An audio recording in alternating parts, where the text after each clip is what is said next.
Hello everyone, I am Tacit, and today we are going to be going over every single legend in Gems of War as of there being 1,000 troops within the game. So every single legendary does have its own unique trait, same as mythics. Some of them are so good that they're used simply just for their unique trait. We're starting to get to the point where you might not necessarily have every single one of them because of course getting every single legend can be a little bit hard, and obviously getting every single mythic is quite the challenge, one of the main end goals of the game as far as getting the entire full roster. These are also starting to get to the point where they are quite decent at damage sources.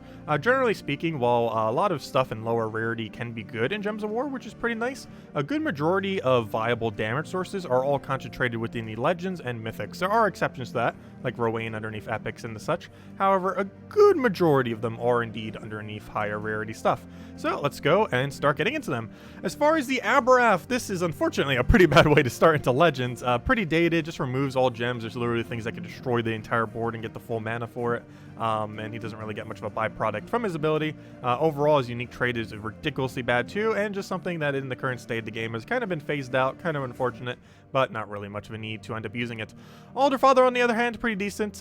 Primal Rift, as far as where it's located, it's generally the main thing that you would run to win the Pure faction. It is also used quite a bit for Guild War Defense, so I don't feel like any offensive team really bothers using it. It ends up transforming red to purple, and then yellow to skulls, another one of the standard double converts. We haven't really seen too many up to this point, as almost every single one is concentrated underneath Legends or Mythics, particularly Legends, oddly enough. And of course, this is one of them. Ends up summoning either a Trent or a Golem, and it's also where we're going to see a lot of the other lower rarities, as a good majority of these, of course, can summon downwards. In the case of this, getting a Trent and Green Golem are both really tanky troops that we ended up mentioning in before, and not too bad at all. It also gets to entangle a random enemy when matching purple gems. Really defensive option. It itself isn't defensive, but what it ends up getting to do off its ability basically allows you to have infinite tanks if you lose your first slot, so pretty nice in that regard. As far as the Anknum, it ends up dealing damage to all enemies, boosted by curse enemies, and then for every curse enemy, it gives a barrier to a random ally. Very situational. There are things that end up doing barrier quite a bit better. There are things that do full AoE quite a bit better. It does have a 25% chance to curse a random enemy when its turn begins. I really hate this trait. There are quite a few things that have it. Every single one that does, with a few exceptions, are pretty bad, and this one's kind of one of them. It's just not really worth it for what it does. Pretty much every single one of his aspects between the curse, the damage, and the barrier, something else can do better. Overall, it's not like the most horrific thing in the game, but it's basically outclassed in every single location that could possibly do. So, Artima, most noteworthy thing with this, 40% skull reduction. This is the highest amount of, 40% skull dodge. This is the highest amount of skull dodge in the entire game, with the exception of Hero, which can do 20% and 30% simultaneously, which comes out to like a 40-something%, which is slightly higher. But as far as any troop currently within the game, this is the highest, as no mythic really has a super high inflated one. So yeah, really good at dodging skulls, ends up exploding a row and then deals some damage to the two weakest enemies, and then it's boosted by Ally Centaur. Overall, not really too special of an ability. Gets a little bit of board control while also being able to pressure some damage. Not really used much in the current state of the game, especially underneath the brown-yellow color. There's normally other alternatives that are a little bit better, and particularly Gorgolf, and 40% dodge compared to skull reduction just isn't really worth it. So she tends to not really get used. As far as Autumn Imp, this is one of the primal troops, one of the 6. These are seasonal imps that occur at various times throughout the year. Overall, every single one of them except for the Winter Imp is useless in the current state of the game, and this one is basically no difference. They're basically accumulated for completionist purposes, and that is about it. They're kind of like the Volt troops in that regard. But that's pretty much what it ends up coming down to, except for maybe the Frost one, just because it does actually do true damage, and we'll get to it when we get down to it. But anyways, as far as the Baphomet, ends up dealing damage to 3 random enemies, and if the enemy is burning, it'll deal double damage. Overall, can end up stacking a decent amount of damage here. The biggest issue is it has no amount of board control, no amount of follow-up, and for this reason tends to not really get used. However, it does get to do triple damage on skulls, which is kind of funny. There are several hero classes that can do it, and this is basically outclassed by every single one of those hero classes. classes, because you more often than not be better off using a hero class that happens to be level 100 with the triple damage burning than it is to use this. This could be a good alternative prior to having any hero class upgraded that far. Like if you end up getting this earlier on in the game, you don't have a single hero class that has triple damage burning even remotely close. This could be a good alternative until then. But once you end up having them, especially once you have a variety or even every single one of them available through your hero, you're barely ever going to touch this again, if at all. So it's mostly just good prior to having those options. As far as the Basilisk, a little bit of a weird kind of stunning option. Gets to stun a random enemy whenever matching Brown. And as for its ability, it has a multi-poke true damage, ends up dealing true damage to an enemy, and if the enemy is poisoned, it'll deal double damage. If then deals true damage again. If they are stunned, dealing double damage. So overall, can end up hitting a double-double, basically, if they are both poisoned and stunned. Obviously, this is a bit situational, but if you just throw down a poison and he gets a stun automatically, or if he ends up doing it off of his skull, you can end up getting some pretty decent value from its cast. There's more consistent true damage options out there. This is also very similar to Korvash, which is another legend. And generally, you use Korvash instead. There are some instances where you might use Basilisk, mostly in Guild War-like situations, though I personally feel like I haven't been using it much lately. But it's a nice, solid kind of true damage. Just very conditional on when it ends up getting this. So Beastmaster Torbin, we've heard a couple troops kind of reference this troop because there are 3 different troops that end up transforming it, all from his kingdom, or his faction, I should say. And he ends up converting all blues to red and all browns to skulls. You basically never start with him in your team, or even put him into your team for that matter, mostly because he has a really annoying chance, 25% chance, to transform into one of the werewood beasts, which is one of the 3 things that can transform back into him. So basically, it's just a complete cycle of things transforming back and forth, where they transform into him, he transforms into them, and it just keeps kind of going back and forth. Really inconsistent double converter. There are so many better double converters in the game. Very rarely would you bother ever using this, because there's a chance you will only get one single cast out of it before it becomes one of these other troops. And while a couple of them are decent, like the bear, overall it's really inconsistent and can kind of completely ruin whatever plan you had. And it does give a little bit of extra attack and armored beast, but such a low amount that generally isn't really used. It's kind of weird. Why are so many legends up front so bad? We're getting like all the worst ones first. Though maybe I'm underestimating how many non-viable legends there are in the game. Pretty much every rarity, I guess, has a decent handful of non-viables. Speaking of that, Behemoth, a little bit dated, just doesn't do enough to do what it needs to do. Deals full AoE damage and does some gem destroy. Compared to things that do ridiculously more gem destroy, just not really worth using in comparison. And if you just completely ignore the gem destroy, it's basically just a standard AoE. Nothing really too special there. Does get to gain a bunch of life while having Impervious. However, this isn't anything too special, and it's not really going to tank up enough to just be like a dedicated tank. Doesn't even have any skull reduction or anything. Bone Dragon used to be the most broken thing in the entire game. Unfortunately, it has been nerfed very hard and is almost not used in the current state of the game. It eliminates up to 25 armor on an enemy, and it ends up creating 9 skulls, boosted by the amount of armor destroyed at a 4-to-1. So that means it could end up getting, what is that? That's 6 additional skulls is the max, so that's 15 total. It used to be able to do infinite. You could literally just fill up a whole board and full armor tier them. Was pretty funny. However, yeah, 15 is the highest tier, and again, only a 25 armor tier, where it used to be able to be all their armor.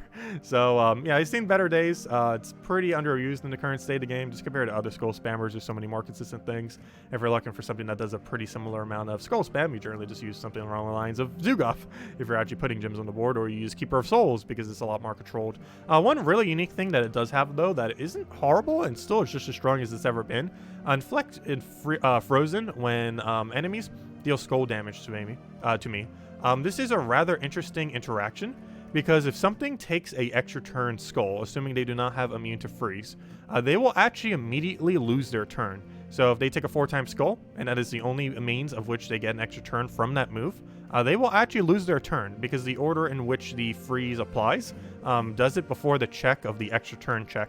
Meaning that if they extra turn skull on this thing, it will lose its turn, assuming it did not accumulate any other extra turn from the cascade of the ability. So that's one of the main things it's kind of used for, though its ability has been stripped so much that, kind of funny, given that is what it's called, but it's been stripped so much that it's generally not used anymore. though it does have still a very viable final trait. Like if this final trait was with a different ability, it would still be like one of the most used troops. But unfortunately, the ability got nerfed quite a bit compared to other skull options that exist, particularly the double converters, that even those end up being more consistent normally. So as far as Borealis, not used too often compared to Web Spinner, because Web Spinner is just generally the go-to if you're looking for triple damage off of a legend, or even just in general. But as far as this thing, it does have 65% reduction while having triple damage to frozen. Biggest issue with this is getting the condition of actually getting everything frozen. Its ability is also absolutely abysmal, whereas at least Web Spinner has a pretty decent one to go with it. Freezes all enemies, which isn't bad, and then deals some damage to the weakest enemy, which is bad. That's very underwhelming for what it is. But it does have triple damage to freeze, so it has that. Skull reduction. It's pretty much all centered around its traits, while having a very horrifically bad ability that's basically used just for 4 times freeze with no follow-up on it. Generally isn't used because there's other things within the game that do what he does better. As far as the Bunny Nog, it deals damage to an enemy, and if the enemy is a knight, it deals double damage. And if there's a then there's a 50% chance to devour knights. This is one of those hard counters, except it's oddly enough underneath legends rather than underneath epics or a lower rarity. One thing that's pretty funny about it though, it is has a 5 times skull damage versus knights, which makes it extremely effective at killing knights. There's only one problem with that: knights are not meta whatsoever later in the game, so there are very few instances where you can actually utilize this thing's value, because pretty much the only time you're ever putting this on your team is if the enemy team is pretty much 4 times knight, and that almost never happens in the current state of the game.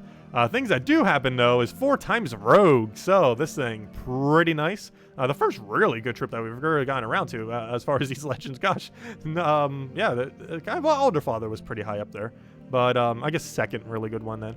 But anyways, Captain Mccall. So this thing, 50% mana start for rogues. As we get to these higher rarities, quite a few of these things have mana starts like this.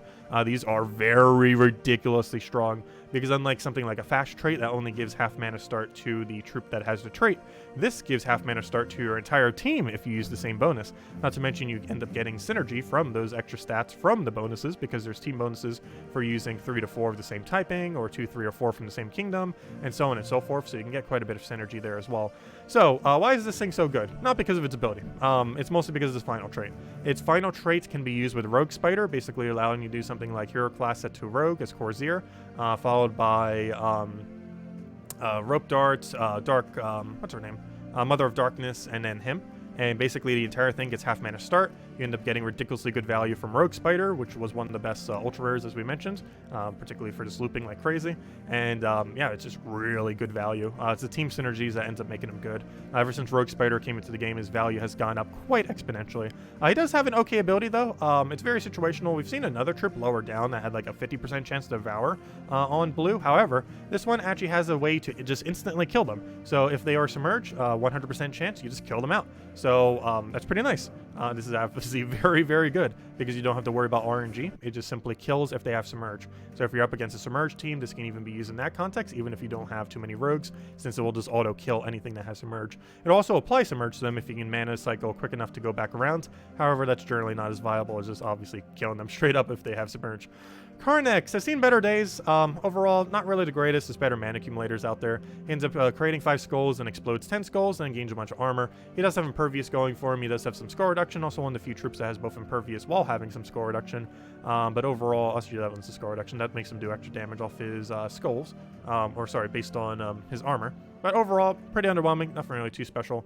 You also generally don't get to use the spiked armor too much, and there's already something that uses it better, Tina 9000, which is a mythic that basically does double that effect, making his seem pretty obsolete. Also, there's Hero that has 20% of that, so if you want to use this effect, you generally just use it on Hero instead, and just use a better weapon with a better ability, which basically becomes a better Karnex. The only difference is that it doesn't have Impervious. If you use one of the hero classes it has, actually, I'm not sure if any of them have Immune while having that, but basically, overall, it's outclassed. It's outclassed by a mythic, and it's outclassed by hero, and it's outclassed by other mana generators, so generally you don't really bother touching it.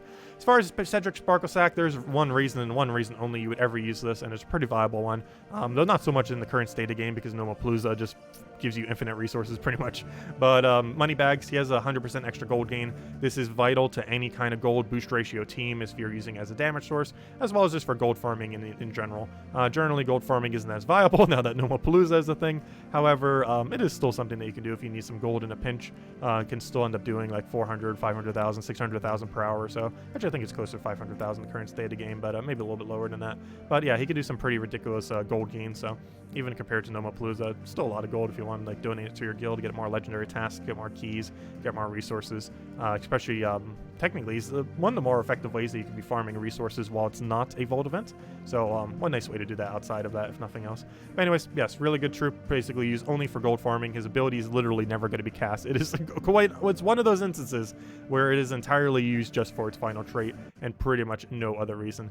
Celestia, one of the earlier legends added to the game. Overall, pretty bad.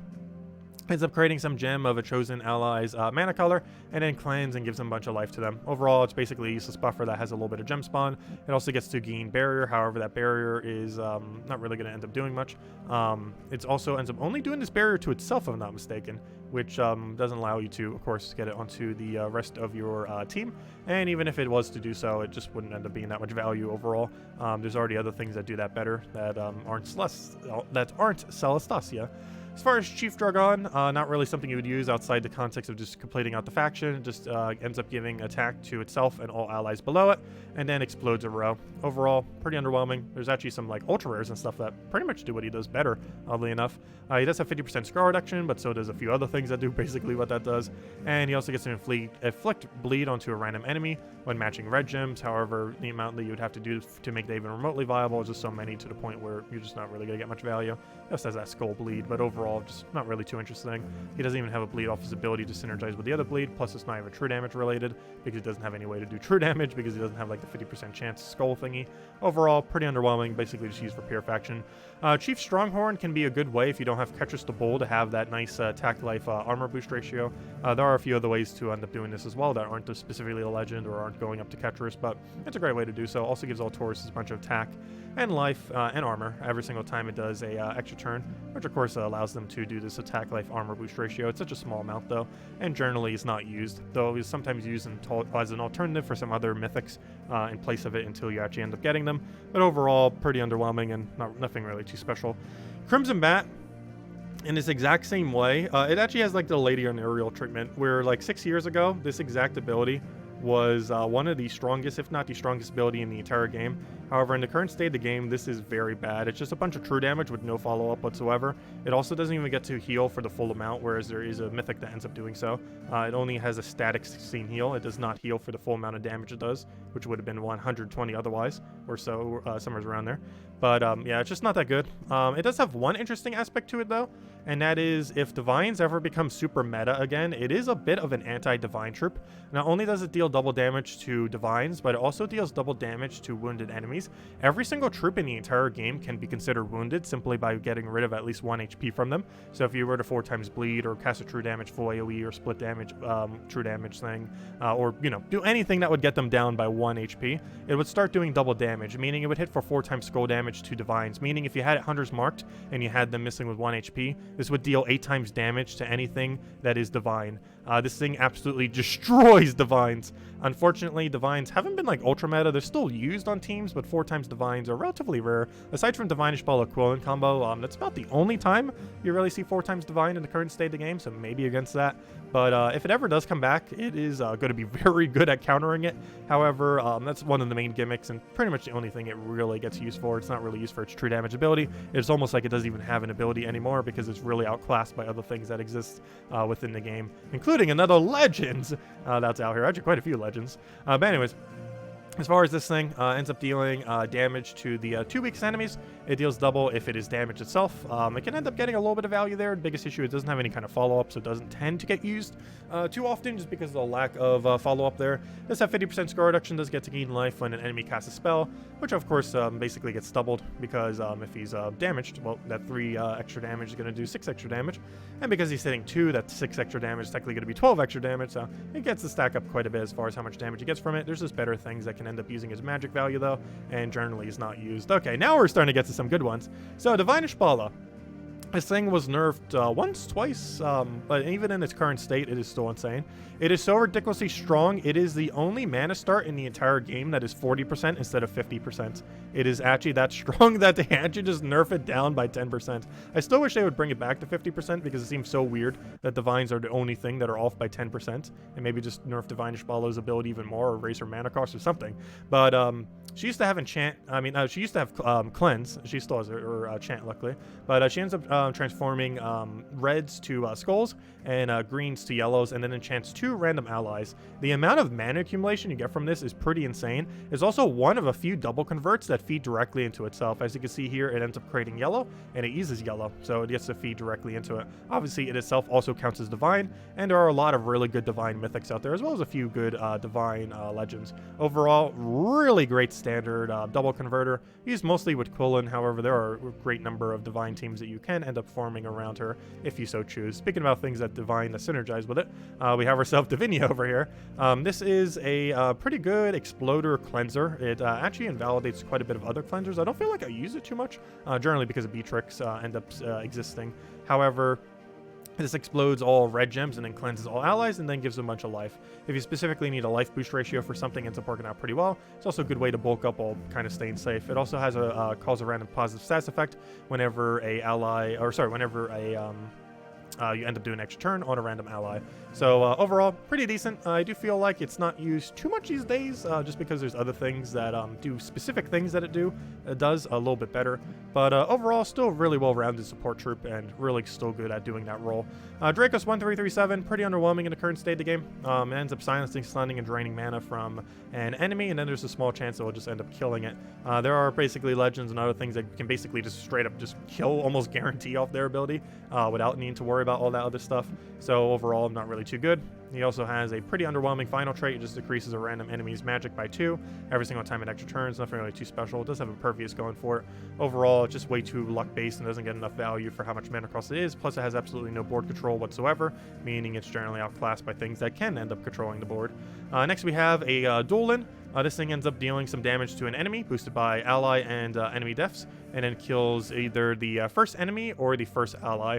This thing is basically a coin flip every single time you cast this thing. It is generally not used because it is so absurdly luck-based. Also has a 50% chance to summon a Vargoli, which is a really bad troop, when an enemy dies. So overall, pretty underwhelming, unless you can, even if you get full 100% RNG and he kills the enemy every single time he casts, even then, he's probably not worth it. Even his ability was just insta-kill the enemy, just because it's a bit slow, and it has, once again, no board control follow-up, which anything that is lacking that, particularly once we're starting to get to this Legend and Mythic category, they tend to fall behind and not really get used for the most part. As far as Emperorinas are, as far as this thing, ends up giving a bunch of life to all allies, and summons a random kobold, then either gains an extra turn, or summons another kobold. Overall, not really too good. There's other ways to gain life. We just went over Davinia, even that ends up doing it better. And it does get to give some life and magic to all allies when matching for an extra turn, which is a little bit better than some abilities that have a restriction. This just gets to do it simply to everything. So at least has that going for it, but overall it's just not enough to stack up to really be worthwhile using. Korvash is a really great stunner prior to having something like an Obsidius underneath Mythics, and is one of the main alternatives you would use prior to that point. He stuns a random enemy whenever he does an extra turn. He used to have 50% score reduction, still has 25%, which isn't too bad. However, there's a tower now that kind of does what he does, adds 50%, though the fact it counts as a tower and can be one-shotted basically means Korvash is still very viable. It ends up dealing true damage as well to the first 2 enemies, so it hits directly on their HP, and also applies stun and mana drain to them. So he has 2 different ways to stun. He can both do it off extra turns, and he can double stun off his ability. Great stunner prior to having mythic alternatives. As far as Emperor Liang, this thing ends up destroying all gems of a chosen color, then gives all allies of the matching color a bunch of life and a little bit of magic. It's basically a useless buffer that tries to do a little bit of board control, but fails by having a pretty bad option for doing so. And also gets to enchant a random ally whenever it does 4 or 5. However, there's a mythic that enchants your entire team with a single extra turn, so in comparison, it's basically never used, assuming you have Mistralis, as she just does it way insanely better, while having a much better ability as well. As far as Ascencia, this is a really weird one. It's used only pretty much for its 50% dragon start. It has a very strange ability in that it summons 1 to 3 dragon spirits, and if there was already a dragon spirit, ends up destroying 10 gems. What this ability basically means, when I say like some abilities have like a useless cast, and this one I really mean it has a useless cast, it will do quite literally nothing if your team currently does not have a Dragon Spirit and currently does not have any empty slots, it will do absolutely nothing. Like literally nothing. Not an exaggeration of it basically does nothing. No, it will absolutely do nothing if you do not have any missing slots or if you don't have Dragon Spirit on your team. If both those conditions are met, it'll do literally the exact nothing. So 14 mana cost to do nothing. Yeah, on a legend. Very weird. It's used entirely for its final trait, and obviously you do get 10 explosions, but it forces you to have to use Dragon Spirit, which is not a particularly good troop, and you normally have better value just by not having the 10 explosions and just going for another dragon to utilize the 50%. Overall, dragon meta, not really much of a thing, and this legend did not really help with that. It's one of the weaker 50% mana starts. Something that isn't a weaker 50% mana start, though. Forest Guardian, not the greatest of them, kind of mid-range, but still pretty solid one. Ends up transforming purple to skulls and transforms brown to green. So basically a double convert that ends up doing it as skull, and also ends up giving allied beasts a barrier, and that's every single one of them. So if you have a 4x team of beast, which is likely given that it has 50% mana start for beasts, you'll gain a barrier onto your entire team. So yeah, that's pretty nice. Obviously it also counts as a beast itself, so ends up barriering itself as well. Overall, it's very situational when you use it. Beasts are obviously not the best typing in the game. However, everything that it does is pretty good. It's basically like a Divine Spalla in that regard as well, because it does feed green back into itself. So, and this one does 50%, unlike the nerfed 40%. There are a few instances where it ends up getting used, like with Hatter and Skrull and a few others like that. And as more good beasts come into the game, it's definitely going to become increasingly more viable. The problem is the lack of good beasts is one of the bigger things holding it back. Speaking about beasts that are not good, Frost Feather. Basic gimmick with this is it freezes all enemies when it dies. There's a really funny gimmick that you could do with this if you really want to, where you use Elspeth on your team with Frost Feather and you immediately kill the Frost Feather with Elspeth, immediately triggering to freeze all enemies. There's a couple different interactions that Elspeth has in this regard. I kind of forgot to mention quite a few of them. I was kind of mentioning that it has interactions, but never really mentioned too many of what they were. But you can kill Frost Feather with it to freeze the entire enemy team. You can kill Death Knight Hero class to Death Mark the entire enemy team on turn 1 and stuff like that. So it has some synergy there. Obviously something like this with Borealis, where you do triple damage to frozen enemies, has some direct synergy. Overall, not really something you'd mess around with more often than not, and its ability isn't really anything too interesting. Just deals damage to all enemies, and if there is an ice storm, it ends up cursing all enemies. So overall, nothing really too useful. Very situational, and not something you tend to use. As far as Garnock, Orcs in general are pretty underwhelming typing, and this thing is not really helping them. It is 50% mana start for all Orcs, but there's not really too many Orcs to bother giving that 50% mana start to. Ends up dealing 1 true damage to all allies. That might sound like a completely negative effect, however, it is actually very useful. I wish there was more ways of doing this, but basically, when you hit with yourself, if you have any trait that triggers when you take damage, it will trigger. So even just from 1 single damage. And that's basically the whole gimmick with this. So anything that has these kind of traits that trigger whenever you take HP damage, well, it'll trigger even from this 1 singular damage that you do to yourself. Meaning that this 1 damage that you do to yourself is actually a positive effect, not a negative. Just make sure you don't have barrier, otherwise that barrier will block it, the 1 damage. But it ends up creating a bunch of red and brown, which of course whenever we have these double colors, generally not as good. But it does get to do a little bit of extra based on Orcs, up to a total of 11/11. And then it gets to summon a random Orc. Overall, not the greatest. Better options out there, and Orcs as a typing are a bit underwhelming as well. As far as Garuda, it summons a Firestorm and then deals damage to all enemies, and it gains 1 magic boosted by red gems. So this thing can end up stacking a bit of magic. Overall, it doesn't really stack quick enough to really justify using in most situations. Also gets to give all allied Strix a bunch of life and attack at the start of battle, but overall there's better things, like the Strix ends up giving 4 to all stats every single time you take an extra turn. This ends up being way insanely better, and it's a common. It's a special common, but still a common, and it just ends up doing what it does way better, to the point where you basically never use Garuda anymore and just use something else as your damage source underneath Strix, like just kind of spamming finesses forever. Anyways, as far as Genie's Lamp, this is just one of the useless treasure things. No point in it, it's just a useless treasure. As far as Glyceon, very interesting. It's a double convert, however, it's a double convert into Doomskull and transforms yellow to blue and transforms reds to Doomskulls. It also gets to freeze the strongest enemy, basically being in it so they can hopefully lose their turn. It is also, I believe, the first troop that ever had 65% reduction. However, there are plenty of things that have it now, as well as some pretty low rarity things, like as low as rare ends up having a 65% reduction, though generally higher level ones have the higher reductions, and of course, this is one of them. Also gains a little bit of attack when an enemy matches skulls, not really too much value there. Almost its entire value is the fact that it has 65% skull reduction, combined with the fact that it has a double convert into Doomskulls, and those Doomskulls, of course, mana accumulate for you as well, so you get quite a bit of value there. Glitter Claw, while not the best way to do 4 times in Fairy Fire, I believe it's one of the only few ways to end up directly applying 4 times Fairy Fire to the entire enemy team in one single cast. Ends up dealing some damage to a random enemy and then transforms all blue to green, which does feed into itself but also denies itself, and then Fairy Fires all enemies. So overall, it's basically only going to be used if you specifically want to Fairy Fire all enemies. Generally, Queen Titania and a few other options are a little bit better. However, it can be used for such. It also gains enchant whenever it matches red gems, which is a little bit weird given that nothing in this ability really allows you to directly go into red, but if you happen to be taking a red while doing it, it can end up having synergy there. Gloom Leaf, basic gimmick with this is as Impervious with Scroll Reflect, and he basically can just keep tanking up, keep gaining barrier, keep gaining durability like off its ability itself in order to keep Scroll Reflecting. It's not strong enough to really do this role properly. None of the things with Scroll Reflecting the entire game have a good enough Scroll Reflect to really be viable, but that's basically what it does. It gets to steal a bunch of armor and attack from all enemies, and that's all it does. No kind of board control, no kind of follow-up. Overall, pretty underwhelming. Next, we got Goblin King. It removes all gems of a chosen color, which is remove, not destroy, so you do not accumulate the mana for it. And it gains a bunch of life boosted by gems removed at a 2-to-1, which is pretty bad overall. It's not even, I never even noticed that. It's not even associated to his magic. That's even worse. And then summons a goblin and then gains an extra turn. Overall, pretty bad. Not really much of a point in ever using this thing. And its final trait just of gaining a bunch more life, which overall just really horrifically bad legend that you're just not going to use. It is easily the worst goblin in the game, which is kind of weird given that it's a legendary goblin. But there are just so many better goblins. Even the common ones end up doing better than that thing. As far as Goblin Good, he has a weird gold kind of mechanic. He either deals a bunch of damage to the first enemy and then spends all your gold to boost it at a 1-to-1, meaning that if you had 100 gold currently, he could hit for 137 with this ability. Or it will end up dealing 37 damage to all enemies and then gains a bunch of gold. Overall, this is generally not used because it's really high inconsistency. If it was enough that it could like auto kill if you had like a certain amount of gold, then maybe that could end up working. But it just, which it generally does, but it reduces your gold back down. It's just really clunky for what it does. It does have a big gold gain, but compared to other ways of gaining gold, it just isn't even good for doing that.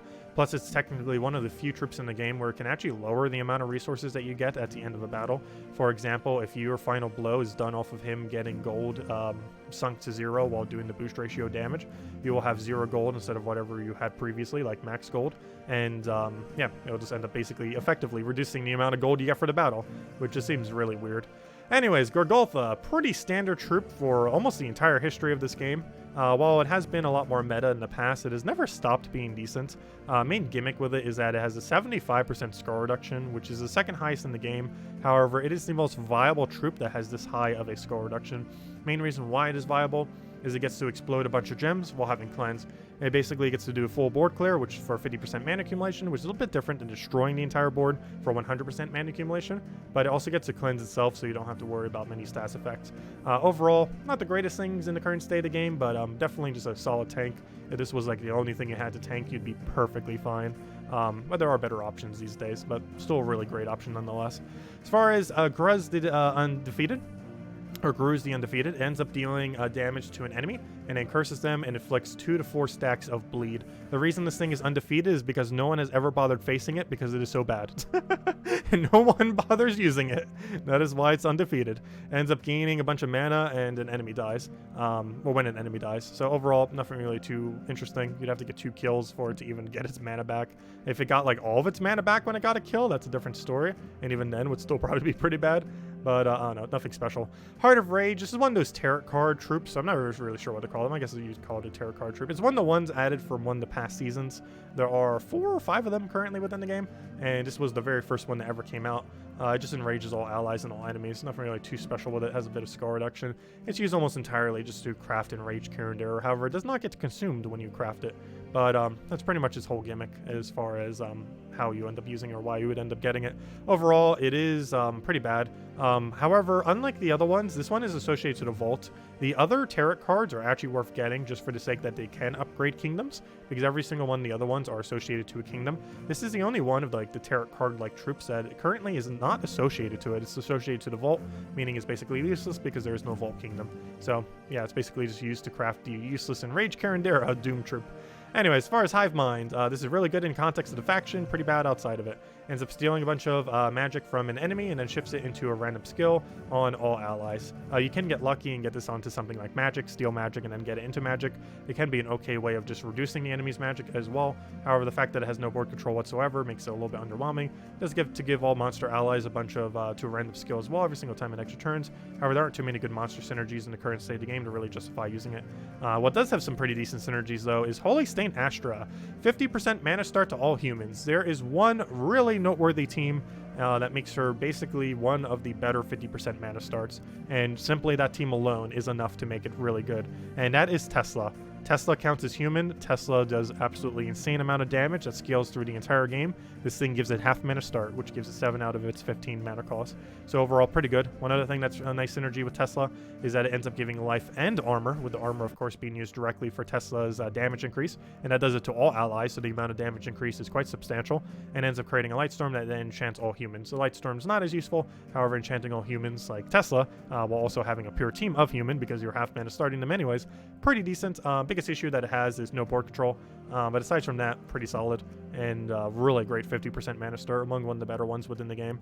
As far as Hydra, ends up being really underwhelming, even when it first came out. I'm not sure why they never bothered buffing this thing yet. Maybe they did a small one and it just wasn't enough. I think they did at some point, but just was nowhere near enough of what it needed. But this thing just does a really small amount of scatter damage, boosted by how much life it's missing. You may notice that this boost ratio is the exact same as Rowan, which doesn't really make much sense. It should be like a 5 times or a 10 times boost ratio based on how much life it is missing. But it's just so ridiculously insanely hard to use. To even make it as much as a Tesla, you basically have to get it down to 1 HP, and then it will do as much damage as a Tesla. But then why am I saying Tesla? I mean Rowan, sorry. I did mean Tesla with the human. I did not mean that for this one. But you could just use Rowan instead, and ends up having the same boost ratio, and Rowan gets to do it immediately from the start of battle, whereas this thing needs to get all the way down to 1 HP to even match what Rowan does at turn 1. So yeah, there's basically no point in using this. It's just a weaker version of Rowan, and by weaker I mean substantially weaker. Just way too conditional, and has an even higher mana cost too. It doesn't make any sense, and has no board control to go with it, no nothing. Of course, Rowan has no board control either, but at least it's still way better than what this thing is. It does get to deal damage to all. All enemies take 3 damage whenever it gets hit by a skull. That is also so ridiculously low that it doesn't end up doing anything. And overall, Hydra is just really weird in how ultra weak it is. So Hinla Frostcrown, I was trying to think of this thing's name earlier. It gives all giants a bunch of life and magic, and can be pretty good in some giant context, particularly Jarl Fire Mantle into the Fire Giant. That's one of the main synergies that ends up having, and then just using some kind of other hero weapon while using 50% mana star off a Titan hero class. Overall, it's seen better days. Not the greatest thing within the current state of the game. We even just went over a troop that gives life and magic to all allies instead of having to be restricted specifically to giants. However, it doesn't mind being restricted to giants as much. The giant team actually has the highest durability in the entire game still to this day, just because of how much durability you get from the kingdom bonuses and everything. So it has kind of that going for it, and she's one of the synergy troops that gets used for it. It does some light splash damage to an enemy, normal splash damage, which is 50%, and then freezes all affected enemies, meaning she can get a triple freeze with 1 cast. Biggest issue is it doesn't have any kind of board control, but does get to summon another giant, if nothing else. Overall, not the greatest, but is usable. Imp of Love, one of those 6 imps that are seasonal. Not the worst of them. It basically is just a scatter into a charm. There's better things, and it's rather underwhelming in most situations, but that's the main thing that ends up doing. It does buff off for reds, if nothing else. As far as the Indrajit, ends up dealing a bunch of very RNG-based damage, boosted by red and purple gems for a 1-to-1 boost ratio, and it does this to 4 random enemies. No kind of board control follow-up, and this is a very random ability. However, oddly enough, this can almost be more effective than a mythic that does very similar, Mambasira, which basically does the same thing but 6 times.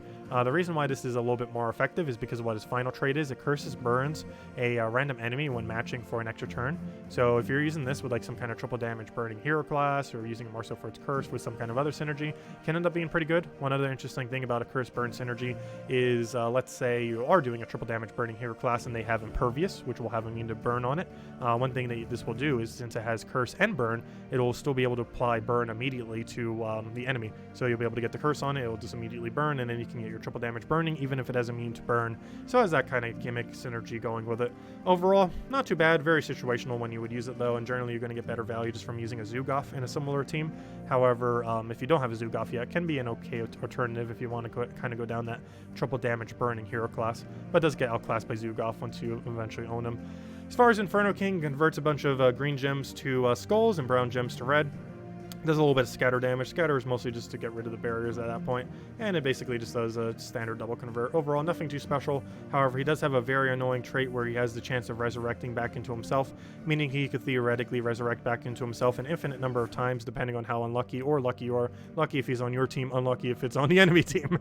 But theoretically, he can revive 5 times in a row, 10 times in a row, 20, 30. As long as he's not stunned, he will always have that 20% or 25% chance of coming back, and he comes back with that trait, so he can just keep infiniting forever. It can never stop if it chooses to be lucky enough. Obviously, more often than not, it is not going to get lucky enough, but it can. Anyways, as far as Zero Fire Mantle, creates a bunch of red and yellow. Another one of those kind of double gem spawners, a little bit like Vinoxia, though used a bit differently, and then gets to deal some damage to an enemy. So it can loop, doesn't do too much damage, however, it does get to burn whenever it does an extra turn, so it has some synergies out there. But overall, not really used in any context other than a pure giant team from Stormheim, and that is about as far as it really ever gets used synergy-wise. Judge of the Dead, pretty interesting one. Not only does it kind of auto-win its own faction, but it has a pretty interesting gimmick. Gets to gain 3 souls when an ally casts a spell while having something ability that boosts based on how many souls you have.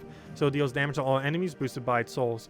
So the more souls that you have and the more things that you have that can raise your cap on souls will end up increasing this thing's damage and allow you to get a pretty beefy AoE out of it. One pretty nice thing about this too is I believe there's almost no way to really reduce souls in the game compared to gold, which has like a billion ways of reducing it. And this allows you to pretty much, once you get your souls, that you're generally going to be keeping that amount of souls, essentially allowing you to kind of cycle constantly back into a really high hitting ability. It's primarily used for soul farming. It's not really used too much for its actual damage source, so it can definitely be used for such if you lack quite a bit of other options. Biggest issue with it is just has no board control whatsoever, and generally anything this higher rarity that is lacking that is a little bit underwhelming in many situations, but it's something to consider in that regard, kind of holding it back a little bit. But overall, not too bad. His damage output is great. You can even see I have it metal. I have very few Legends metal because obviously they cost a lot to do so, and yeah, he has the damage output to justify it, so he's definitely has some purpose within the game. Just compared to Phoenicia and stuff like that, it tends to not really be used as much unless you really want to get all in on that soul farming. As far as Keeper of Souls, it transforms all gems of a chosen color to skulls. Very simple. You might notice that this is actually very similar to what a lot of rares and ultra rares have, except for skulls, and that's exactly what it is. However, the fact that you can do it for skulls, pretty valuable. Of course, it's like Valkyrie, it's like Apothecary, it's like those kind of things where you get that targeted convert. He's a really controlled skull spammer. You might have heard me mentioning it quite a few during these videos, that he's kind of like that alternative skull spammer, where it's a lot more controlled. You have a lot of control over what on earth this thing does, which is very nice because quite a few other skull spammers that keep getting added to the game don't really have as much control as this thing does. It's very situational when you do use it, as its overall effect isn't the greatest relative to mana cost. However, the amount of control that it gives you over where the skulls go is pretty nice, since you can target any single color. It also has a bit of a backup summon with a 50% chance to summon a white, and even has some necromancy to synergize with it, since the white also gains souls. Overall, not the absolute greatest thing, but it's a nice thing to practice skull spamming with. It's a great skull alternative if you don't have really good double skull synergies, or if you don't have Zugoff, or if you don't have like any of the really big mythic ones that end up doing it. Overall, a great kind of mid-tier option, and definitely worth considering. As far as Ciborus, used to be way better. Devour chance is way too low. It's basically a 40% Devour. If it gets it, it's good. If it doesn't get it, it's bad. That's basically all it does. Has a little bit of summon on a warg when an enemy dies. Nothing really too relevant with that summon compared to what other summons exist, particularly offensively if you compare it to like Arachnean Weaver's same ability. Just so much worse. As far as this thing, this ends up dealing some damage to the first enemy and last enemy, and there are a independent 10% chance to devour the enemies, boosted by 3% for each submerged ally and enemy. Basically meaning that if your entire team was submerged, you would get a 3 boost ratio. If the entire enemy team was submerged on the opposing team, that would be a total of 7, 4 for the enemy, 3 for yourself, because it's possible for you to get the boost ratio off yourself, meaning that that would end up being a 21% extra, meaning at most you will have a double 31% chance of hitting his ability. Realistically, we could say that there's probably going to be about 4 submerges in play, and in that case it will end up having a 22% chance to devour twice. One for the first troop, one for last troop.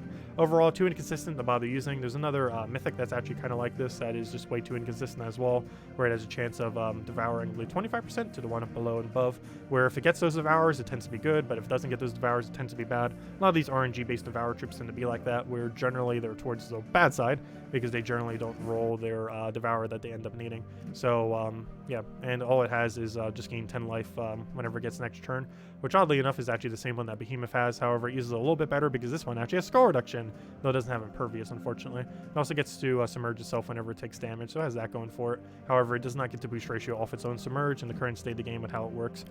King Avalon. So here's a pretty interesting 50% mana start. The ability itself isn't that great. However, the main reason why this is so good is the things that count as elves, Orb Weaver and Arachne Weaver. Orb Weaver hero class and Arachne Weaver mythic. Both count as elf. The amount of synergy that King Avalon gets with it is insanely high. It allows you to do a life and death Weaver team that ends up getting ridiculously good back-end true damage. It's one of the most effective teams, if not the most effective team, under AI control to deal with third slot, because third slot, generally speaking, is the safest thing underneath AI control, or, you know, when you're facing the AI, to be safe. If you put something in third slot, it's generally the safest spot on your team with very few exceptions, and one of those few exceptions is a Life and Death Orb Weaver, Arachne Weaver kind of team, and this is the thing that kind of puts it all together by giving them half mana start, so really good in that regard. Its ability doesn't really do too much. It doesn't really have much synergy with them either. It just deals some damage to all enemies instead of true damage, which doesn't have synergy because it's physical, and it's boosted by Elf Elemental and Beast allies, and then it gets to summon a Forest of Florin Troop. Overall, pretty underwhelming ability, used entirely for its final trait. Anyways, next up we got King Bloodhammer. Pretty interesting final that he has is summons a Doomstorm when an enemy dies, basically allowing you to potentially perpetually Doomstorm the entire battle, which of course has its usage.